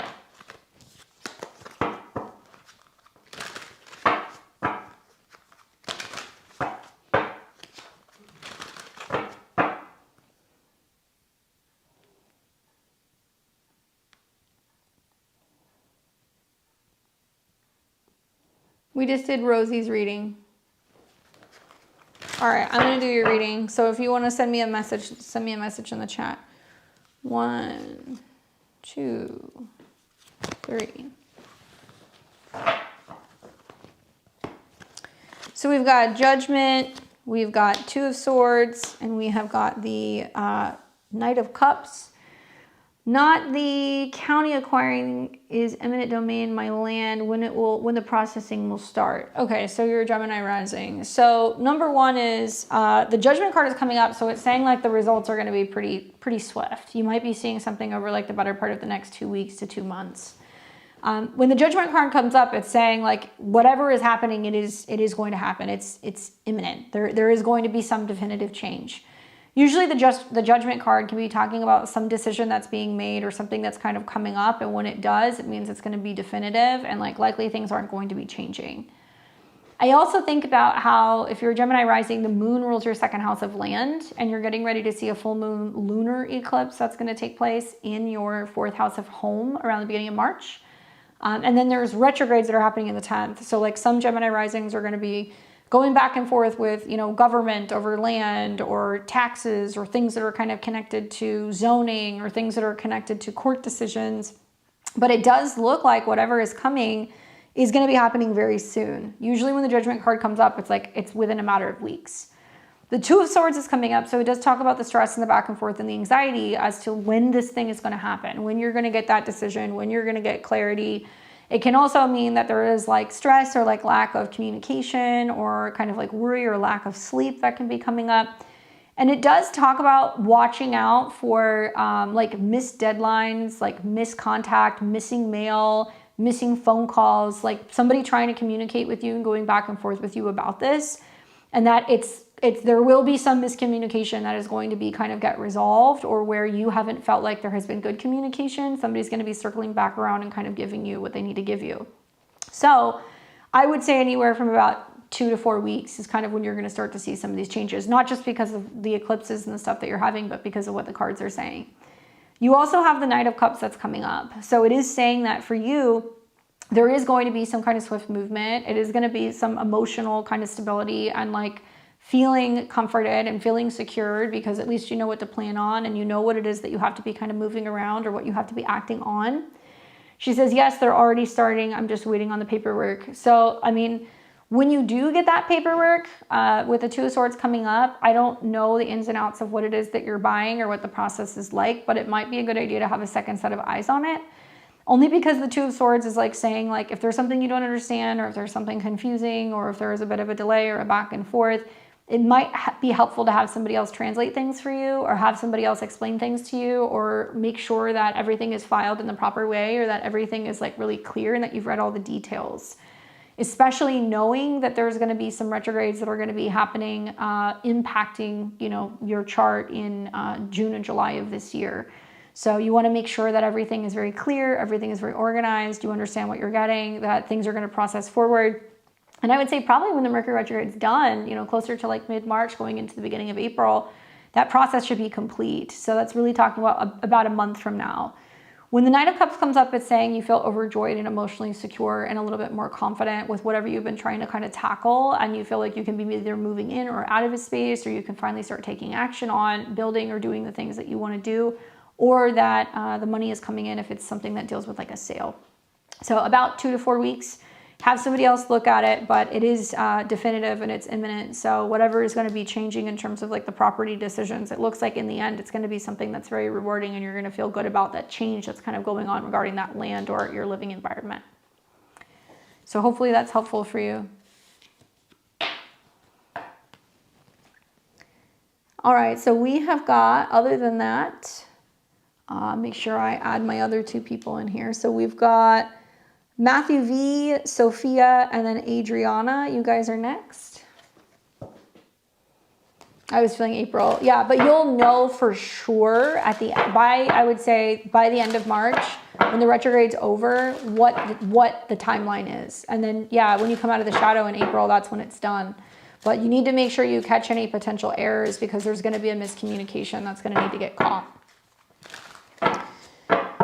So Matt V says, hi Candace, I've been trying to pay off debt, save money, move, just recently applied to go back to school online. I'm going through Saturn transiting my 10th house, and I realized that I need to get my life together. Any advice for this time as a Taurus sun, Libra moon, Cancer rising? Thanks, Rosie.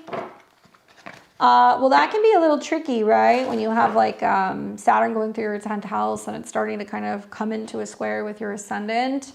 Definitely pretty tricky. And then not only that, it's starting to oppose, Saturn that's, in starting to oppose your moon that's in your 4th house.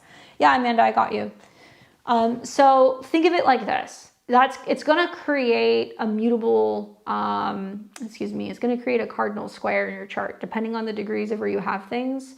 So Saturn's going to get up to about 14 degrees this year. So if you have your Cancer rising, above 14 degrees, if you have your Libra moon above 14 degrees, Saturn's not hitting that yet. So if it's higher than those degrees, then you're going to see that Saturn is going to hit it next year, which means, yes, this is a good year to kind of get your shift in order. And I love that the North Node's in your 9th house and you're going back to school, and like the Mercury retrograde is going to be about getting all of that in order and figuring out the degree stuff, the schedules, getting affiliated with your professors or your time for when you need to be taking your classes. And there can be a little bit of like a getting your sea legs about going back to school over the next month or two, but it's going to be good. Anyway, I think that Saturn in the 10th house performs very well. So, Saturn, even though in Aries, it's hesitant to go and start something new, and it doesn't know what it wants to do. And that's why you're going to school. So over the next, 2-3 years, when you're done, you can figure out what's going to be best for you in the long term, right? So look at this. You get the 10 of Cups, you get the Lovers card, and you get the Chariot card.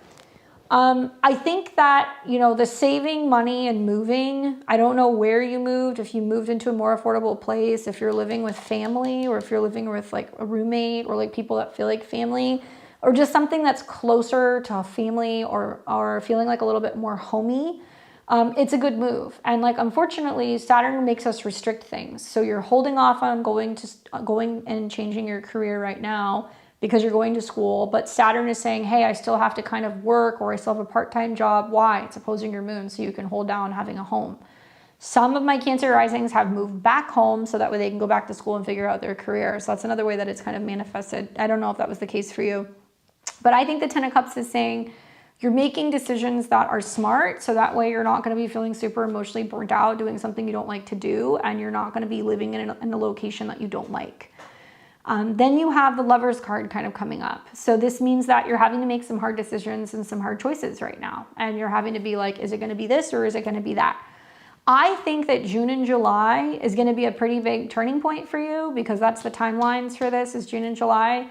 And that'll be like a Mercury retrograde, in Cancer. So you're going to be reevaluating, how am I doing, balancing, my new home life and also my school and my career. I also feel like this is a time where there might be still a lot of like reevaluating or reassessing where you want to live. And you'll actually see that several times. You'll see that in June and July. You'll see that again over the fall when you have another retrograde in your 4th house. So it can be kind of touch and go this year. That's like, okay, can I scale back and live on my own, or do I need to make more concessions down the road so that way I can be fully dedicated to my studies and not feel like I have to work? So that might be a work in progress. But I think that the Lovers card is saying also there is a sense of you feeling a little bit more open. Like you're not totally tied to one particular thing. So I'm wondering, are you going back to school and are you changing majors, right? Or are you keeping your options open in terms of what your major is going to be? And are you trying to kind of reassess what would be the best path for you? Does it make sense to kind of steer away from where you used to go? Are you falling more in love with like a new career or kind of topic? So there's a lot of like keeping this open, especially over the summer. So there's a lot of flexibility in what you ultimately decide to do, both with school and also with work. The final card that you get is the Chariot card. So obviously, as a Cancer rising and as like a moon in the 4th house, that's a very strong kind of Cancerian drive. So a lot of it's what's familiar, what's safe, what do I know, like what's home, what's family, and not wanting to get out of the past or what you've always done in the past. And so part of what's happening now that you have outer planets that are kind of at the top part of your chart, Uranus is in your 12th house, you've got obviously Saturn and Neptune in your 10th, you have got the nodes that are in your 9th, you've got Uranus in your 8th. I would be really pushing for, where can I get funding for school? Where can I get maybe some grants or some loans for school? Where can I get some support to be able to make it easier for me to be able to do this over the next like 2 years or so while the eclipses are in your 8th house? So that way you feel like more emotionally present with being able to go to school and really being optimistic and like positive about some of the changes that you're making.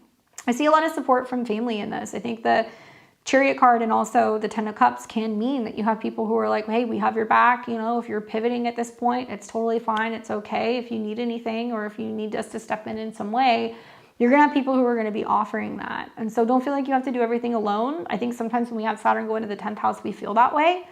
And you'll find that when you come out of some of the squares and the oppositions that you're experiencing to your ascendant and also with your moon, things are actually going to be quite positive for you in terms of your career stuff. It may take until Saturn leaves your 10th house that you're really kind of getting set up and initiated with what you're doing in the long term.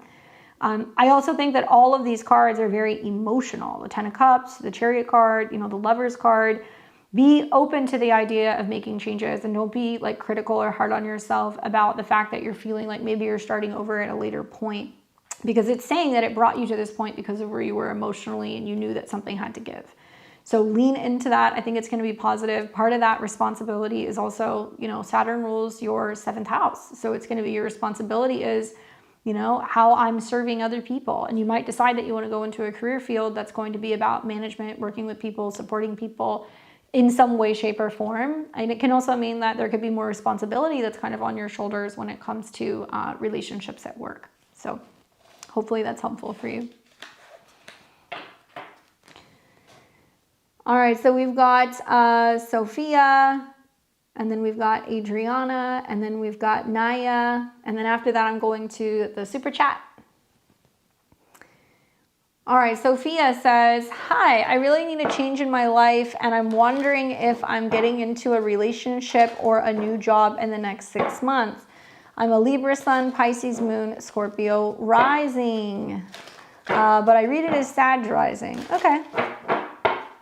So you're a late Scorpio rising. Well, certainly Saturn and Neptune going into Aries could be for a Sag rising dating, and for a Scorpio rising more about work. And a lot of Scorpio risings are going to see a lot of success with their career.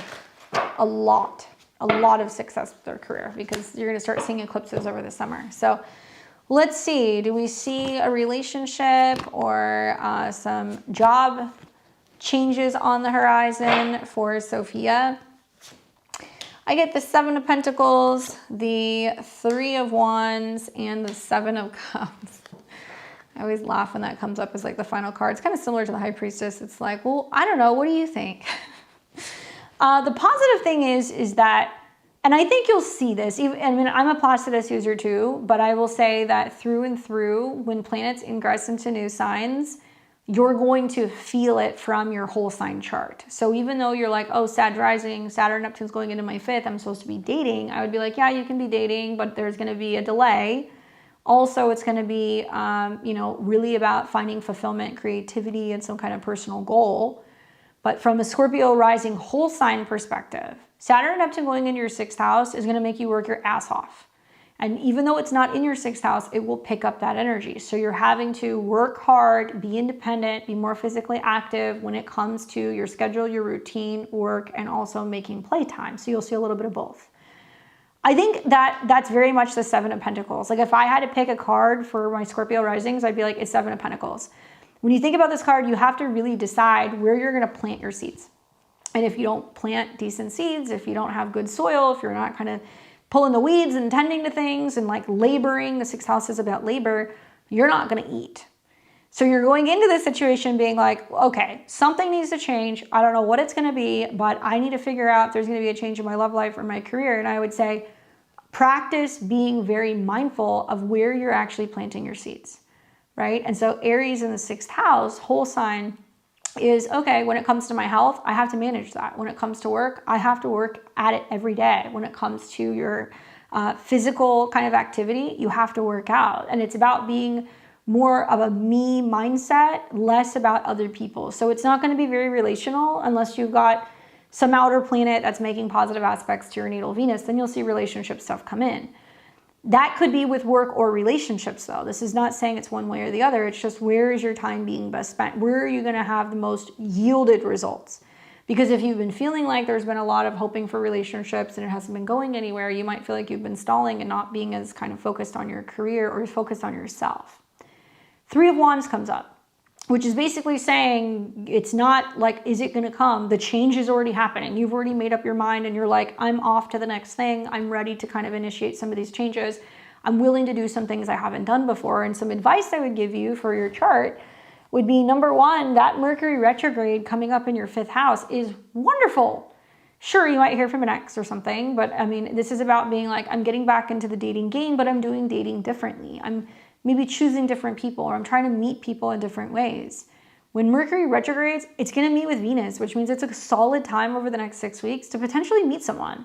It's also going to trine Jupiter, so that means that it may involve travel. Three of Wands sometimes is about going places or meeting people further away or connecting with people through education or things that deal with philosophy or things that deal with spirituality. And so maybe there is some connection of being like, do I just want to do a breakaway and like go and spend a couple days at another city? Do I end up meeting somebody, you know, and do I maybe open the door to dating in a different capacity? I think that might actually happen. You're also going to find that this is about doors opening for you if you're willing to go and seek alternative paths when it comes to your work and your career. And a lot of Scorpio risings are going to do that. They're going to do a lot of things they haven't done before. The Sag rising side of you is going to be more, do I do it myself? But I would say you can. It's just going to take some time for some of that stuff to kind of yield results. But I think that this is about exploring like what other avenues you could be doing work-wise. I don't think it's as cut and dry as, is it a relationship or is it going to be work? It's obvious to me that there's a lot of opportunities that are going to be presented to you, but it's really going to be about whether or not you're willing to do things differently. Time management is so key for Scorpio risings. I think that's going to be the biggest challenge. And I think a lot of Scorpio risings, just having Saturn and Neptune in the sixth, is also going to be like, what habits am I participating in that's actually keeping me from feeling optimistic or keeping me from feeling healthy or keeping me from being productive? So you have to actually integrate both Saturn, which is going to be the boundaries and the structure of when you're working and getting work done, but also the Neptune of, but I got to schedule time for dating, but I have to have an art class, or I have to go to a dance class, or I need to make sure that I'm doing something creative so it doesn't become too much of a drag and like too monotonous. What's interesting is the final card that you get is the Seven of Cups. So it's basically saying what awaits you is going to be several potential scenarios that are not defined. This is one of the few cards that are not defined. The other one would be the High Priestess. So if you are being more conscious of what you're putting your energy into, and if you're really diversifying your schedule, if you're willing to kind of go about work in a different way or look into other types of work or potentially travel, connect with people in other places, likely you're going to start to kind of realize, wow, actually there are so many other potential outcomes that could be happening here. It does kind of talk about being in the space of like testing things out and feeling it out, at least until the better part of about June or July of this year. So you're going to be in that. But I would tell you that from experience, having seen, you know, Scorpio, watching Libra risings, I'm Libra rising, you know, going through the Saturn Neptune transits and then watching Scorpio risings begin it, all of them have been like, I don't feel good, I'm not happy, I don't like my job. And I would say start there because your career success is a lot more guaranteed in your astrology with some of the trines over the summer than a relationship period is, because a lot of Scorpio risings are going to go through a lot of relational changes this year, especially in the fall. If you are not in a relationship by then, the Venus retrograde could very much, you know, pull somebody right into your orbit. So go and look at what was going on in like the fall of 2018. because that retrograde could bring somebody in, but it could also make you reevaluate a relationship and take a step out. The career stuff seems more important right now than the relationship stuff does, but go and look at your natal Venus. That's going to tell you what's going on with the transits to that planet, if something's going to be kind of manifesting.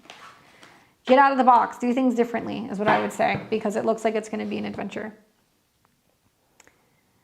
All right, we've got Adriana, and then we've got Naya, and then I'm switching back over to Super Chat. Thank you guys for your patience. All right, Adriana says, hi, I wonder if a card can give me some clues on what my 17-degree Virgo sun, 29-degree Capricorn rising, middle sun will get a new job. Okay, so if he's 29 degrees Capricorn rising, then Aquarius, so Mars is going to rule his chart, Mars square Uranus. I mean, the truth is, for you, Adriana, Saturn and Neptune is going into technically his whole sign 4th house, right? So, yeah, I've got you, Rachel. Technically, with that transit, there is going to be a sense of a lot of Capricorns being stuck at home or being at home more. Not that they can't have some kind of positive career change. The only other interpretation I could have is that Saturn and Neptune, which rules his chart, Saturn is going into his 3rd. So this is telling me that it might be about education, training, something in transportation, something that could be administrative work, something that can be connected to doing some kind of online work. So the card that I got for you is the 4 of Swords. And so intuitively, I was like, there's not going to be a lot of work stuff happening right now. I mean, you can watch for when there's potentially going to be a full moon that's going to be in Libra. I mean, you're going to see one that's going to be in April. That would be a time that I'd be paying attention. Probably the Libra full moon and the Scorpio full moon, because he's going to be a late degree Capricorn. So you might actually start to see some of the full moon stuff that's going to be happening around those 2 periods. It can be up to about 4 months with the 4 of Swords coming up. 4 weeks, 4 months is usually what we see with this card.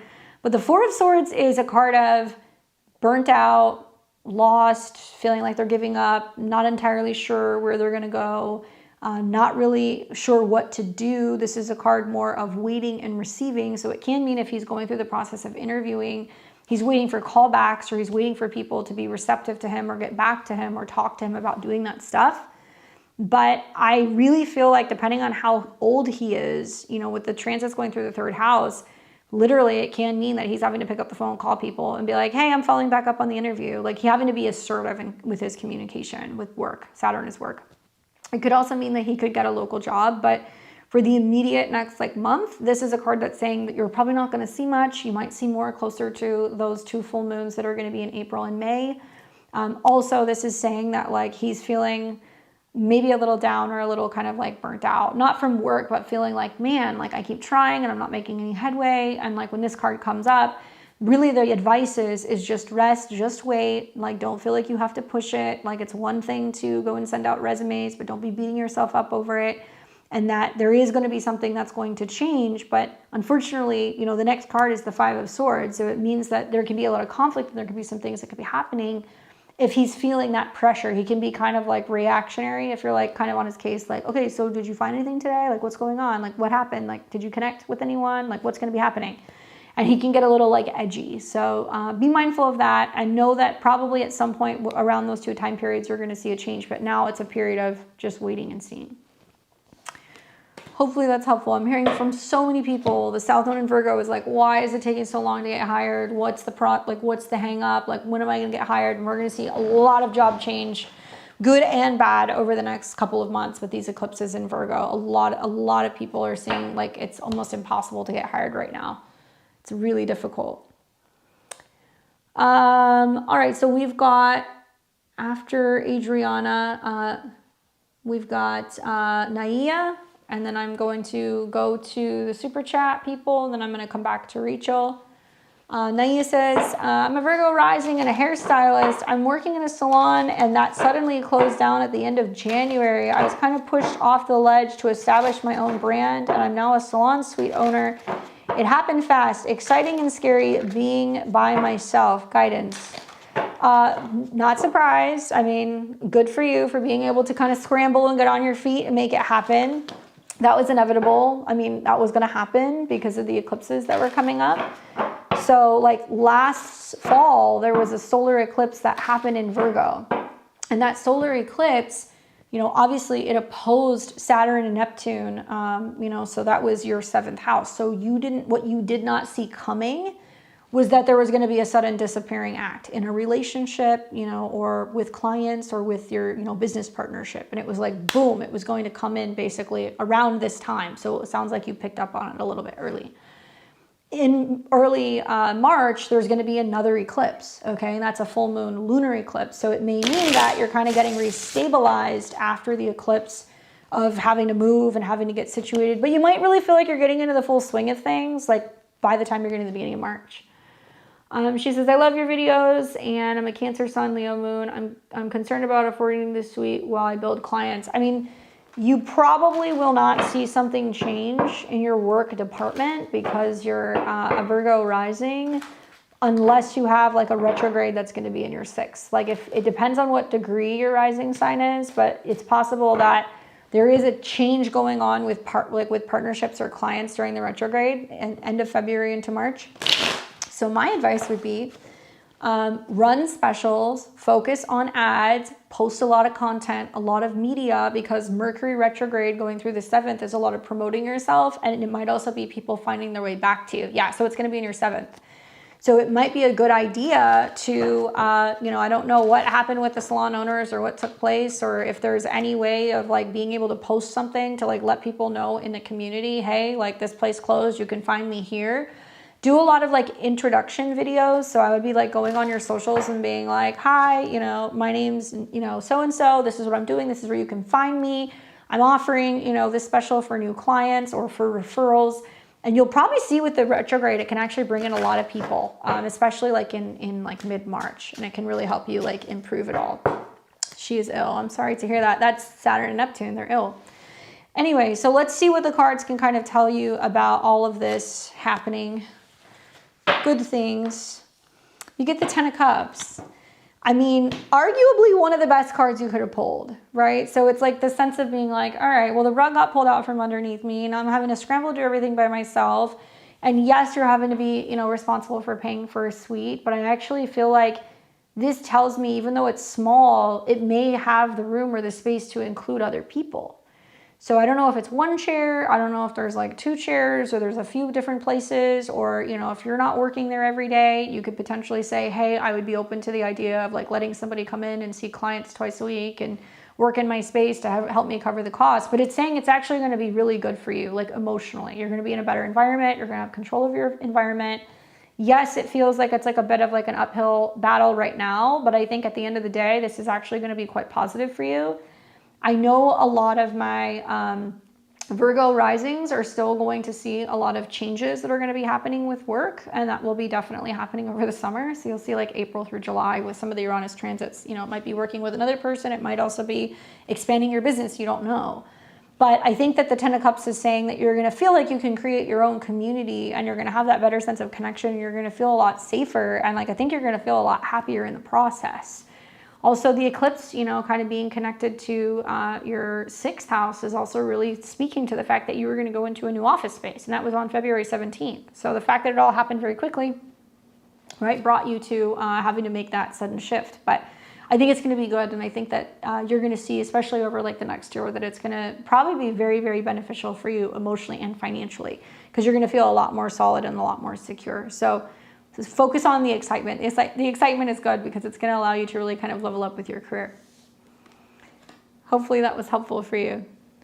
Very exciting stuff. I know what that's like. I've been there, done that. And actually, different industry, same scenario. I was working somewhere for like 5 years. I was reading there, I was teaching there, and I won't get into the nasty details of it, but let's just say there was like a very abrupt ending. And I was like, cool, so I have clients, like, what do I do? Like, where am I supposed to go? Like, I have clients I see regularly, and I just had to immediately kind of think on my feet. And I, at the time, was like hysterical because I was like, how am I going to be in business? And like, it gets good, girl. Once you start working for yourself, things get very good, because then you don't have anybody else who's telling you what to do, and then you can really start to kind of grow. And like, I literally did not know what I was going to do. I worked out of my, at my kitchen table for about 2 years. So 7, 8 years later now, I think it worked out pretty well for me, but be excited about being your own boss. All right, so we've got super chat, and then I'm coming for you, Rachel. I did not forget you. All right, so we got Candace already. What's up? Dana Diamond. My car has officially died today on the conjunction. Are you Aquarius rising? 3-card pull, please. Tell me where this is going for me. I need my car for work. Good news. I'm out of a $700 a month car payment. Ford has a lawsuit going on about this. Okay. Let's take a look. Capricorn rising. You know, there's a debate in the Astro community. Is vehicles the 3rd house or is it the 4th house? Because I see stuff with vehicles with the 3rd house, but I've also seen a lot of stuff with the 4th house. I think like more older astrologers connect vehicles to the 4th house. So that could have been it. All right, so let's take a look. What can we tell you? I'm a sad sun, Capricorn rising. Sag, it says sad. Sag sun, Capricorn rising. All right, well, let's take a look. So what can we tell her about this car dying? What do we need to know?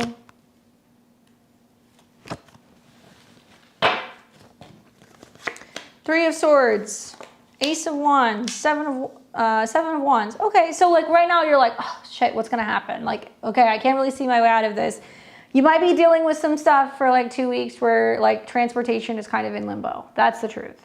And you're not really sure what is next. What's interesting is that with the Two of Swords coming up, it means that you don't have to figure this out alone. You don't have to feel like there's nobody that you can talk to. You don't have to feel like there is no support or that you're at a loss. Like I would be following up with what's going on with Ford, especially if it is a newer car and if there is known issues with this.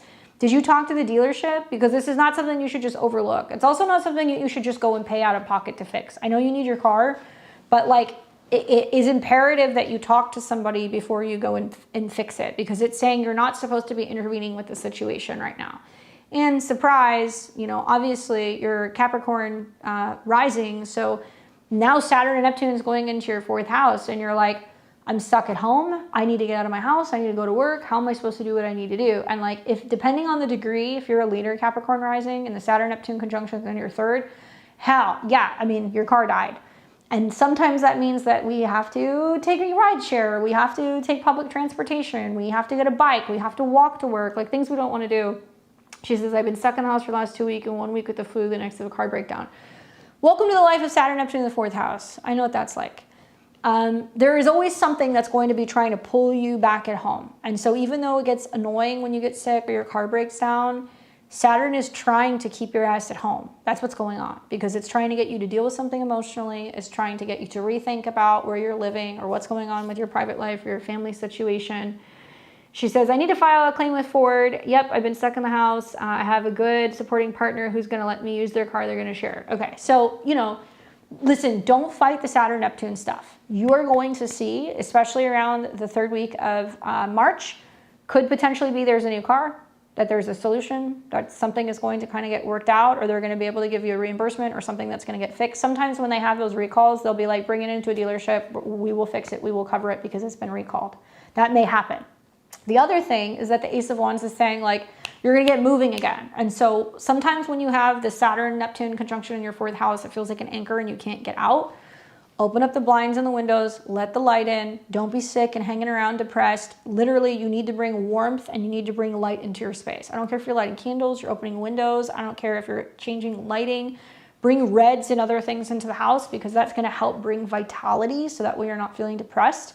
The Ace of Wands is saying the same thing. It's trying to rework something about the energy at the home for some reason. And then it does say within the 7 of Wands, within 7 weeks time, you're going to be back on your feet, and you're like, the transportation stuff should be handled, but you're going to have to fight for it. It's not going to be something that's just going to be handed to you.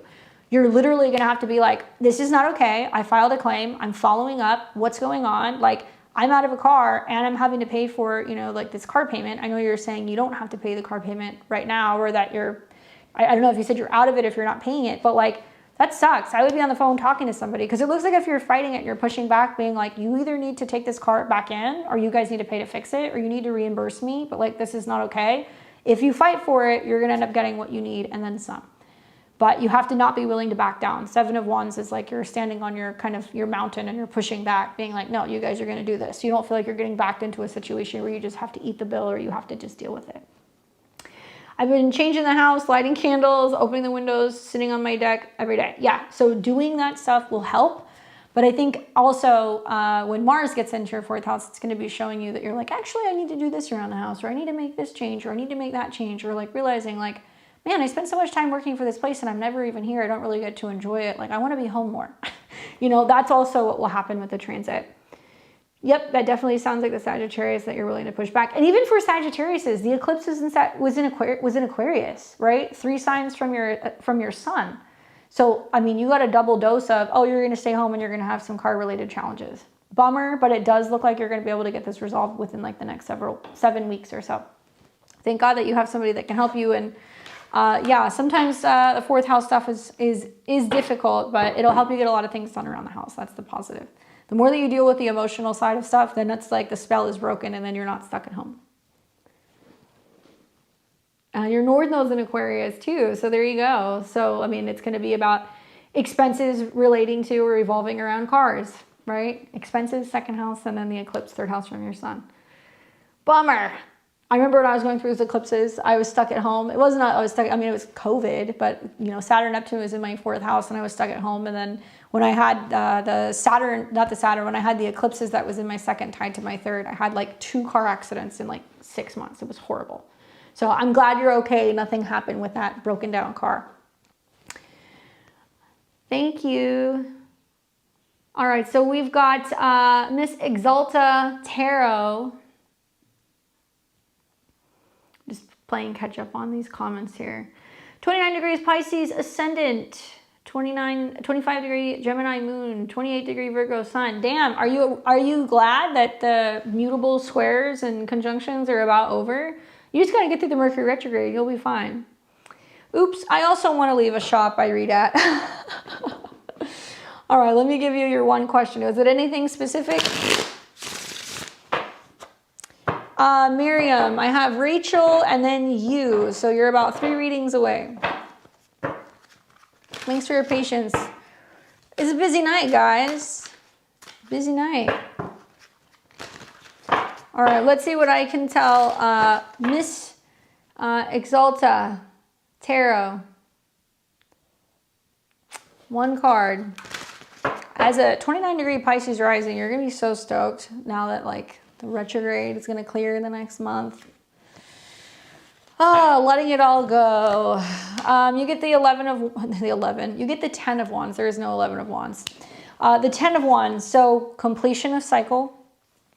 Also, like, are you moving? Are you packing up and going somewhere? Are you completing some major pivotal cycle? Is there some significant shift that's happening where you're like, I'm letting go of the burden. I'm letting go of the responsibility. I'm not wanting to hold on to this anymore. Because sometimes when you get the 10 of Wands, there is this sense of getting right to the end of the cycle and being like, oh, what I'm carrying is too much. It's like when you're working out and you're on the last rep or you're like that last little stretch and you're like, I don't know if I can do it anymore. You have to keep pushing. That's what this card is basically saying. So like as a Pisces rising, I think about Saturn and Neptune still conjunct your ascendant. It's moving away, so you're going to start to feel that subside and your energy is going to come back and you're going to feel more clear and kind of channeled with where your direction is going, but it's still going to feel like you're having to do it on your own. And then also with all the other squares and stuff that you're having in your chart, I mean, I know I've looked at it before. Your Virgo moon, your Virgo sun, and then also your Gemini moon. So you've got sun in your 7th, the ascendant that is a late degree, and then it's squaring, obviously, your moon in the 4th house. So it's this constant ping pong between what am I doing for me? Where are other people driving me crazy? Or where am I constantly having to work with clients or work with people? And it's kind of sometimes a lot. And then also the moon in the 4th house wants peace. Girl, the entire next month is going to be something else in your chart because that retrograde is like the finale for Pisces or Pisces risings. Mercury rules clients and relationships. It rules your home. So it means you're going to be pulling back, focusing more on yourself, where you're like, I got to give to me. I got to fill my cup. Yes, it's going to come into a square with your moon. So it means that maybe you're feeling also that it's making you a little moody, or it's bringing up some situations for you where you're like, I have to kind of pull into my own because I'm focusing more on my happiness, my joy, my creativity. Literally, the moon rules your 5th house. So it can mean like, are you wanting to move away from clients or move away from partnerships? Are you wanting to focus more on your business? Are there crafts and hobbies? Are you wanting to focus on relationships? Do you have kids? There are other things you're supposed to be kind of working on. So you might be feeling like giving up. Pisces is about waving the white flag, but I would be like, do not give up. Pisces and Pisces risings have to really listen over the next 6 weeks to what their intuition is telling them. And like, your 29-degree Pisces rising, everything in your life is very critical this year because you have all those late degrees, but also in your life. So you have to listen to that. I mean, literally, I have a theory. If somebody has 29-degree Pisces risings, it may be their last incarnation. It's possible. I don't know if you care about that. Some people are like, get me off this planet, but other people don't feel that way, or they don't realize that. And if this is potentially your last go around on this planet, do you want to spend your entire life feeling like you're being bombarded and consumed with other people?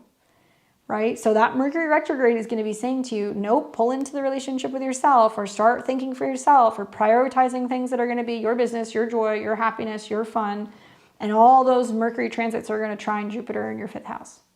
So it's going to give you the opportunity to be like, okay, let me just wrap this up. If there are some cycles that are coming to a change with certain relationships or business partnerships or whatever, let me wrap it up so I can actually get the show on the road and do more of what I want to do, right? She says, I do feel acutely aware of how limited my time is. And you'll always feel like that if you have 29s in your chart, especially Pisces. But I think for you, it's also, Pisces risings they're tired, man. They're drained. They've been dealing with the Saturn Neptune stuff, especially the late degrees, for like the last 2 years. So Stella gets her groove back pretty significantly as you're getting into like April and May. But it's going to be about doing things for yourself, providing for yourself, making your own way. Saturn and Neptune now kind of going into your whole sign 2nd. And I would say focus on wrapping up these cycles so you can be more kind of prioritizing your needs and creating those necessary boundaries and barriers with people, so that way you can focus more on what you're trying to kind of grow, right? And that's the Jupiter transits that are going to be going through Cancer. So you're right at the tail end of it, and you're completing that cycle. Hopefully that's helpful for you. All right, I got Rachel and then Miriam. Oh my God, Rachel, you're gonna give me a heart attack. Rachel says, after 6 weeks of ghosting me, Pajama Guy is coming back and wanting to be friends. What do you see about his intentions? Is he repeating love or moving into friendship? I'm a Virgo rising and he is a Cancer rising. You're welcome. All right, I'm gonna give you the spiel. You ready? Mercury ruled chart, going retrograde in your relationship house, in debilitation. Okay, so of course somebody comes back. So the retrograde shadow has been like the last, week and a half or so? I mean, almost 2 weeks. So whatever has already been happening is part of what the Mercury retrograde is about. So when your chart ruler goes retrograde in the 7th, you have to decide whether or not you want to take somebody else back, if you want to be open to that. Mercury's retrograde conjunct Venus. So it's like, do they value me? Do they choose me? Do they prioritize me? Are they wanting to be with me in a romantic way? It's also going to come into a trine with Jupiter. So your friends, your community, people are going to give you feedback about whether or not you take that person back. And it's also about them saying, can we be friends? Right? Can we be friends, Jupiter? And I'd be like, cool. We can be friends if you want to be friends, but I don't necessarily think the friendship aspect is friendship related. And you'll see that when Mercury starts coming into conjunction with the North Node, where he's going to want more connection, physical connection, emotional connection. And also when you start to see, Mercury retrograde conjunct Mars, that might also be a time as you're getting into March where you're like, oh, he's wanting to be physical or intimate. And then that's going to activate Saturn and Neptune in your 8th house, where you're going to be like, friends don't hook up. So just warning, okay, redefining the Saturn relationship is still important, because even though Saturn's left Pisces, it's conjunct Neptune in your 8th. That means, no, we don't have that intimate connection unless we're in a relationship. That's reserved for a relationship. So let's see. Pajama Guy is coming back. He's saying he wants Friendship, is it friendship? So we've got 9 of Pentacles, which is quite literally a woman being like, I'm good. So here's what I would ask myself, just personally. You have to ask yourself, do you want him as a friend? That's what I would ask myself. And I'm neutral, I'm Switzerland. I'm not gonna, this is not my opinion. But do you want him as a friend? Because the question is, with the 9 of Pentacles, do you need him? Has he been a good friend to you? Is that somebody that you would call on when you want support? Or if you're going through something, could you call him and is he gonna support you or be there for you or show up in your time of need and wanna be your friend and support you and not have ulterior motives, right? She says, I don't think I can be friends with him. Okay, so there's your answer. So then the 9 of Coins is kind of like, I'm good. Like, I don't necessarily need him. Like, it's about kind of finding your strength and this awareness that's like, I don't need to be like that, especially when you guys were together. I'm not saying you weren't friendly, but a lot of the relationships seemed like it was like a lot of back and forth, and it was a lot of like at his kind of convenience. When it worked for him, it worked for him and you guys were cool, but then when it didn't and he wanted to ghost, he wanted to ghost. So I would say be cool, calm, collected, and detached. And I would be like, you know, I'm good. You know, yeah, we're cool, but you know, we're not cool in that way. Like, it's not going to be back to that because something has fractured. So it's almost like it's taught you to be a lot more independent and a lot more self-sufficient and not rely on him. And unfortunately, you're still going through the Pluto square Venus. So a lot of that's going to be like, well, can I, you know, be with somebody and not be attached, or can they not be attached to me? I would go into the Mercury retrograde wholeheartedly embracing the fact that that retrograde could actually release Pajama Guy and it could bring another person in who could be a better match for you in terms of what you need for intimacy and security. That's what I think. You'll also see another Mercury retrograde in Cancer, so it's going to be whether or not you can actually be friendly with somebody, or if you become friends with them and then those lines get blurred, does that leave you kind of in limbo if he were to decide to date other people over the summer, or you would? This is gold. This card is saying that you don't need him, that you can be totally independent without him, and that you can be confident in basically being like, I don't need more friends. You and I aren't friends. Like, you'll have to say that to him, because it looks like it can't necessarily be like that kind of a dynamic, you know? And you'll be fine without him. Like, this is such a good Mercury retrograde because I think it can actually bring a better relationship in. And if he's trying to get friendly with you to prove to you that he wants to kind of come back in an intimate way, I'd be like, he needs to prove the friendship first. He needs to win you over again and prove to you that he's worthy of kind of being friends with. Stay frosty. Stay frosty. All right, you got Miriam and then Kimberly and then Amanda. All right, let's see what Miriam has to say. Thanks for your patience, my dear. I got to scroll all the way up here. Let me see if I can find you, because I don't see your question on here, but I think you sent it somewhere in the chat. I'm a Leo, Sun, Aquarius, Moon, Pisces rising. I've been in a cleansing era and anxiety, restlessness has been coming up, and I hope for a good change, but my home situation has been tough. All right, so you want to know anything other than that? The infamous Pajama Guy. You're welcome.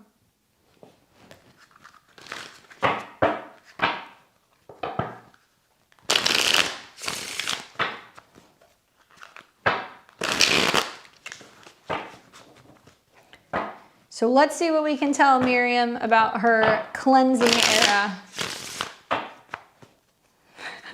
Thanks, Rachel. What changes should I be prepared for next? Okay, let's do it.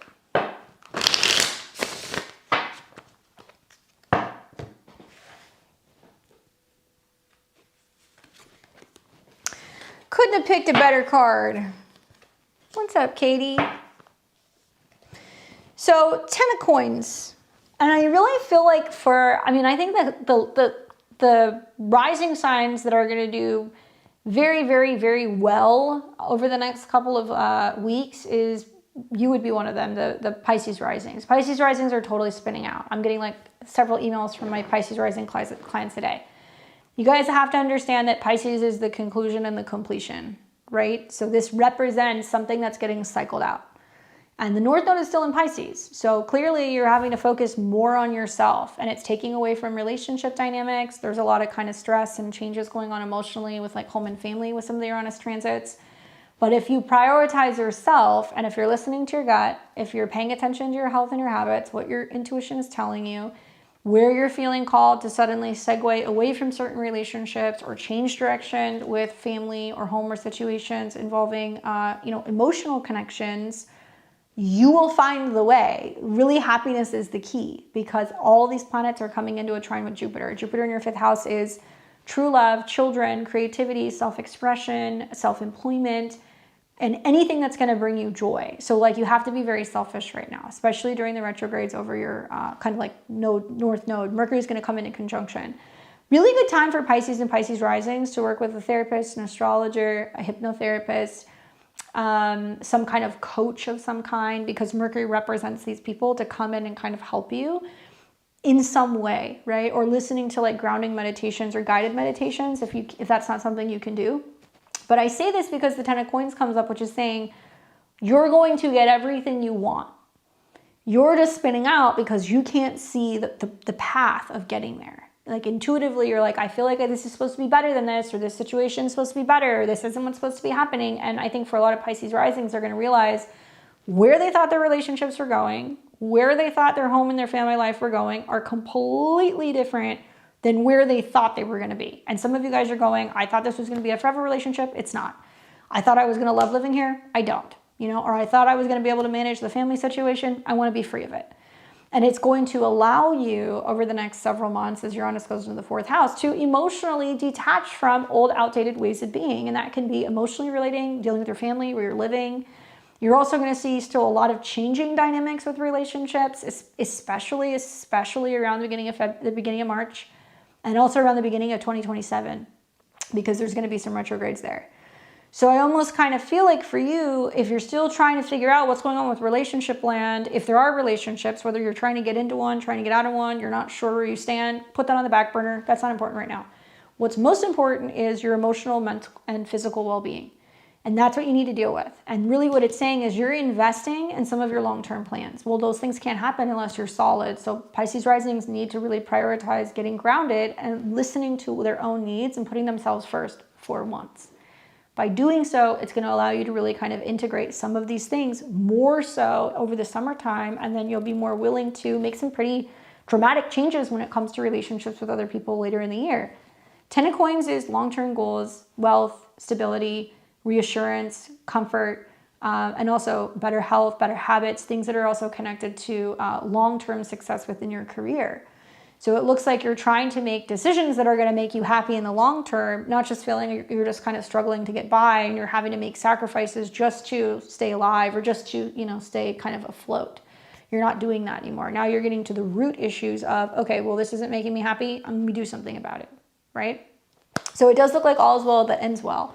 But it's like an all hands on deck moment for yourself right now. And she says, spot on, I work with Violet Medicine today. Okay, cool. A new subtle energy medicine. I love that, especially for Pisces. There's like a lot of Pisces and Pisces risings that now that they have the North Node in their 12th, they're like doing all these like medicine ceremonies, or they're going and working with shamans. And cool, I dig it. I mean, been there, done that with the North Node stuff in my 12th house. But I think that really when you realize that that's what I love about the first house. It's called the helm in Hellenistic astrology, which is like the head of the ship, which means you have to be the captain of your own ship. Everything else, especially the angles in your chart, home, relationships, and career, they don't function unless you can see clearly. So when you have those retrogrades that are taking place in that part of your chart, you have to get back into sync with yourself. And I think that it's going to be really good because you're going to realize what you have to do to really feel that stability and security in the long term. So it'll be about 6 weeks of kind of Mr. Toad's wild ride. But then after that, you're going to start to see a lot of clarity afterwards. So hopefully that's helpful for you, Miriam. Let me know what happens. Kimberly says, hey, Candace, 1 card reading, please. Major frozen pipes damaged since the sub-zero temps. Oh, wondering when is the best time to tackle this project. Leo Sun, Pisces rising. Thank you. All right, so pipes are going to be more Pluto, and with the solar eclipse we had in Aquarius, which is ice, it's the dead of winter, and you had all of this stuff kind of going on, obviously, in your 12th house. It was something that you did not see coming. When would be a good time to do it? You know, Leo suns are going to see that there is going to be a Venus retrograde in the fall of 2027. So my warning to you, because I know that deals with pipes and plumbing and things that are connected to your house, is this may not be a good idea to let it go into another season. Okay, so I know that you probably can't, like, you can't wait that long, but like it's probably really not a good idea to do it then. And also knowing that you're a Pisces rising, you know, this eclipse that's going to be kind of coming up for you is going to square the angles of your chart. So you need to be kind of careful with who you're going to work with. Plumbing is Pluto. Pluto's in the 12th house. I would say maybe when planets are starting to come into a trine with Pluto. So I don't know how long you can wait, but like the May, June time can be better.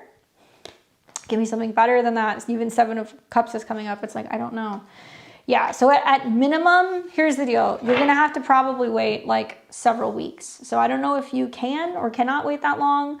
But the Seven of Cups is saying like some of the things may actually begin to start to defrost naturally. May not fully on its own, but it's going to start to.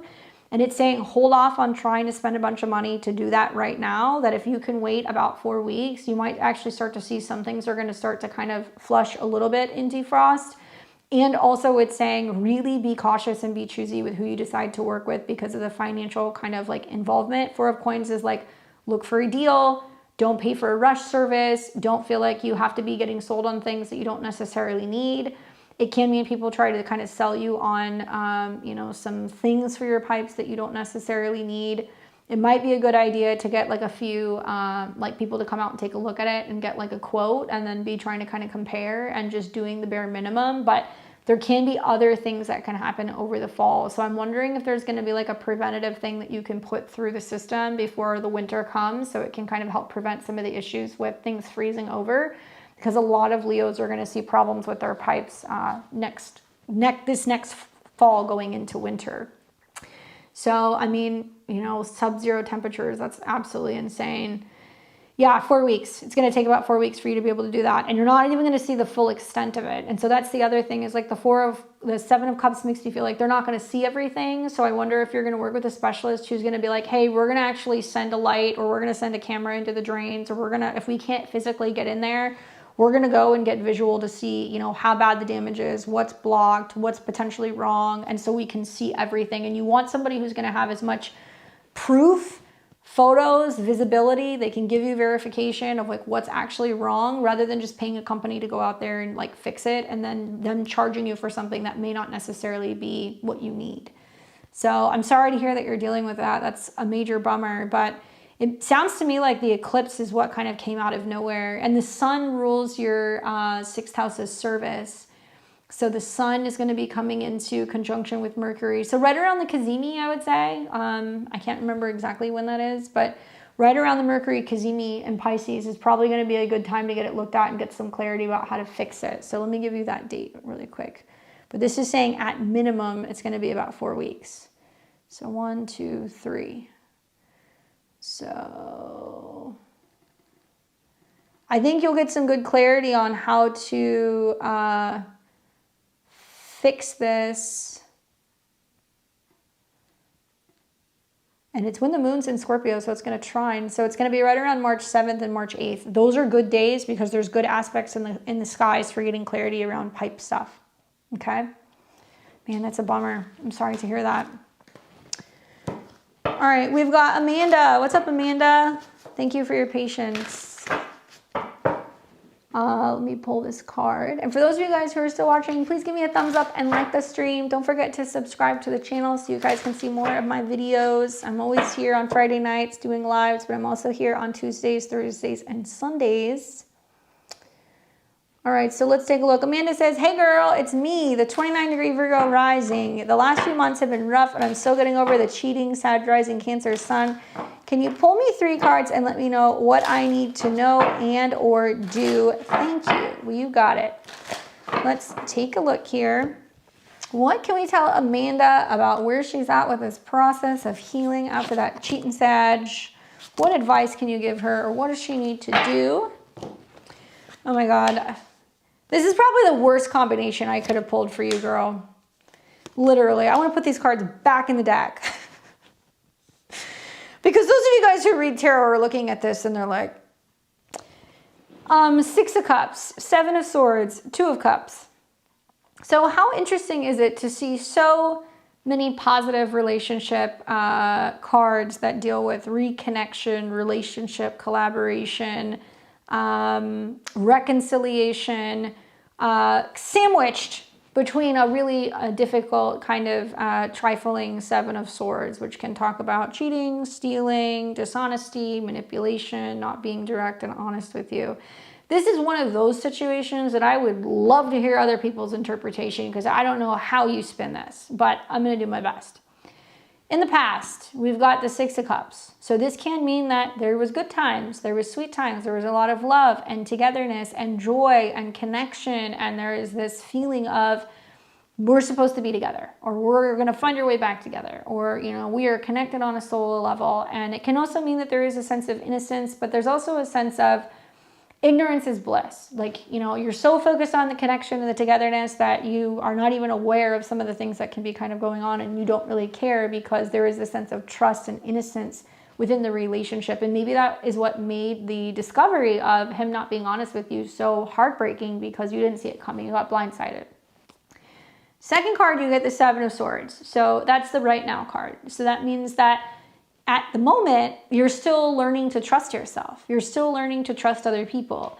Maybe you're still really kind of grieving and dealing with the frustration or all the ranges of emotions that come from having to detach from somebody who you were so incredibly close and attached to, but knowing at the end of the day that there was some deception, there was something that was withheld from you. It can say at this moment that this is not necessarily a safe connection, that there is still this energy of deceptiveness and things not being clear and things that can be kind of be withheld from you, right? Or something that is not really good for you to be around. And so, I mean, and I would have to say, especially for my Virgo risings, knowing that Mercury is going to retrograde in Pisces, I feel like a lot of you guys are going to be having exes coming back to you. A lot of you guys are going to be hearing about exes moving on. A lot of you guys are also going to be having people coming in and trying to be your friends.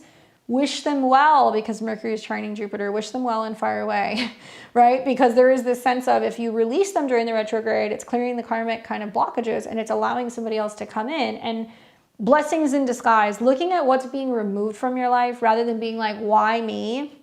Being like, what is this protecting me from, right? And obviously, you know, he either got caught or you found out or something happened, but he was being removed for your life. And I think a lot of Virgo risings are having people removed. Libra risings too. People are being removed because, like, it's not good for you. Like, that's the karma of Saturn.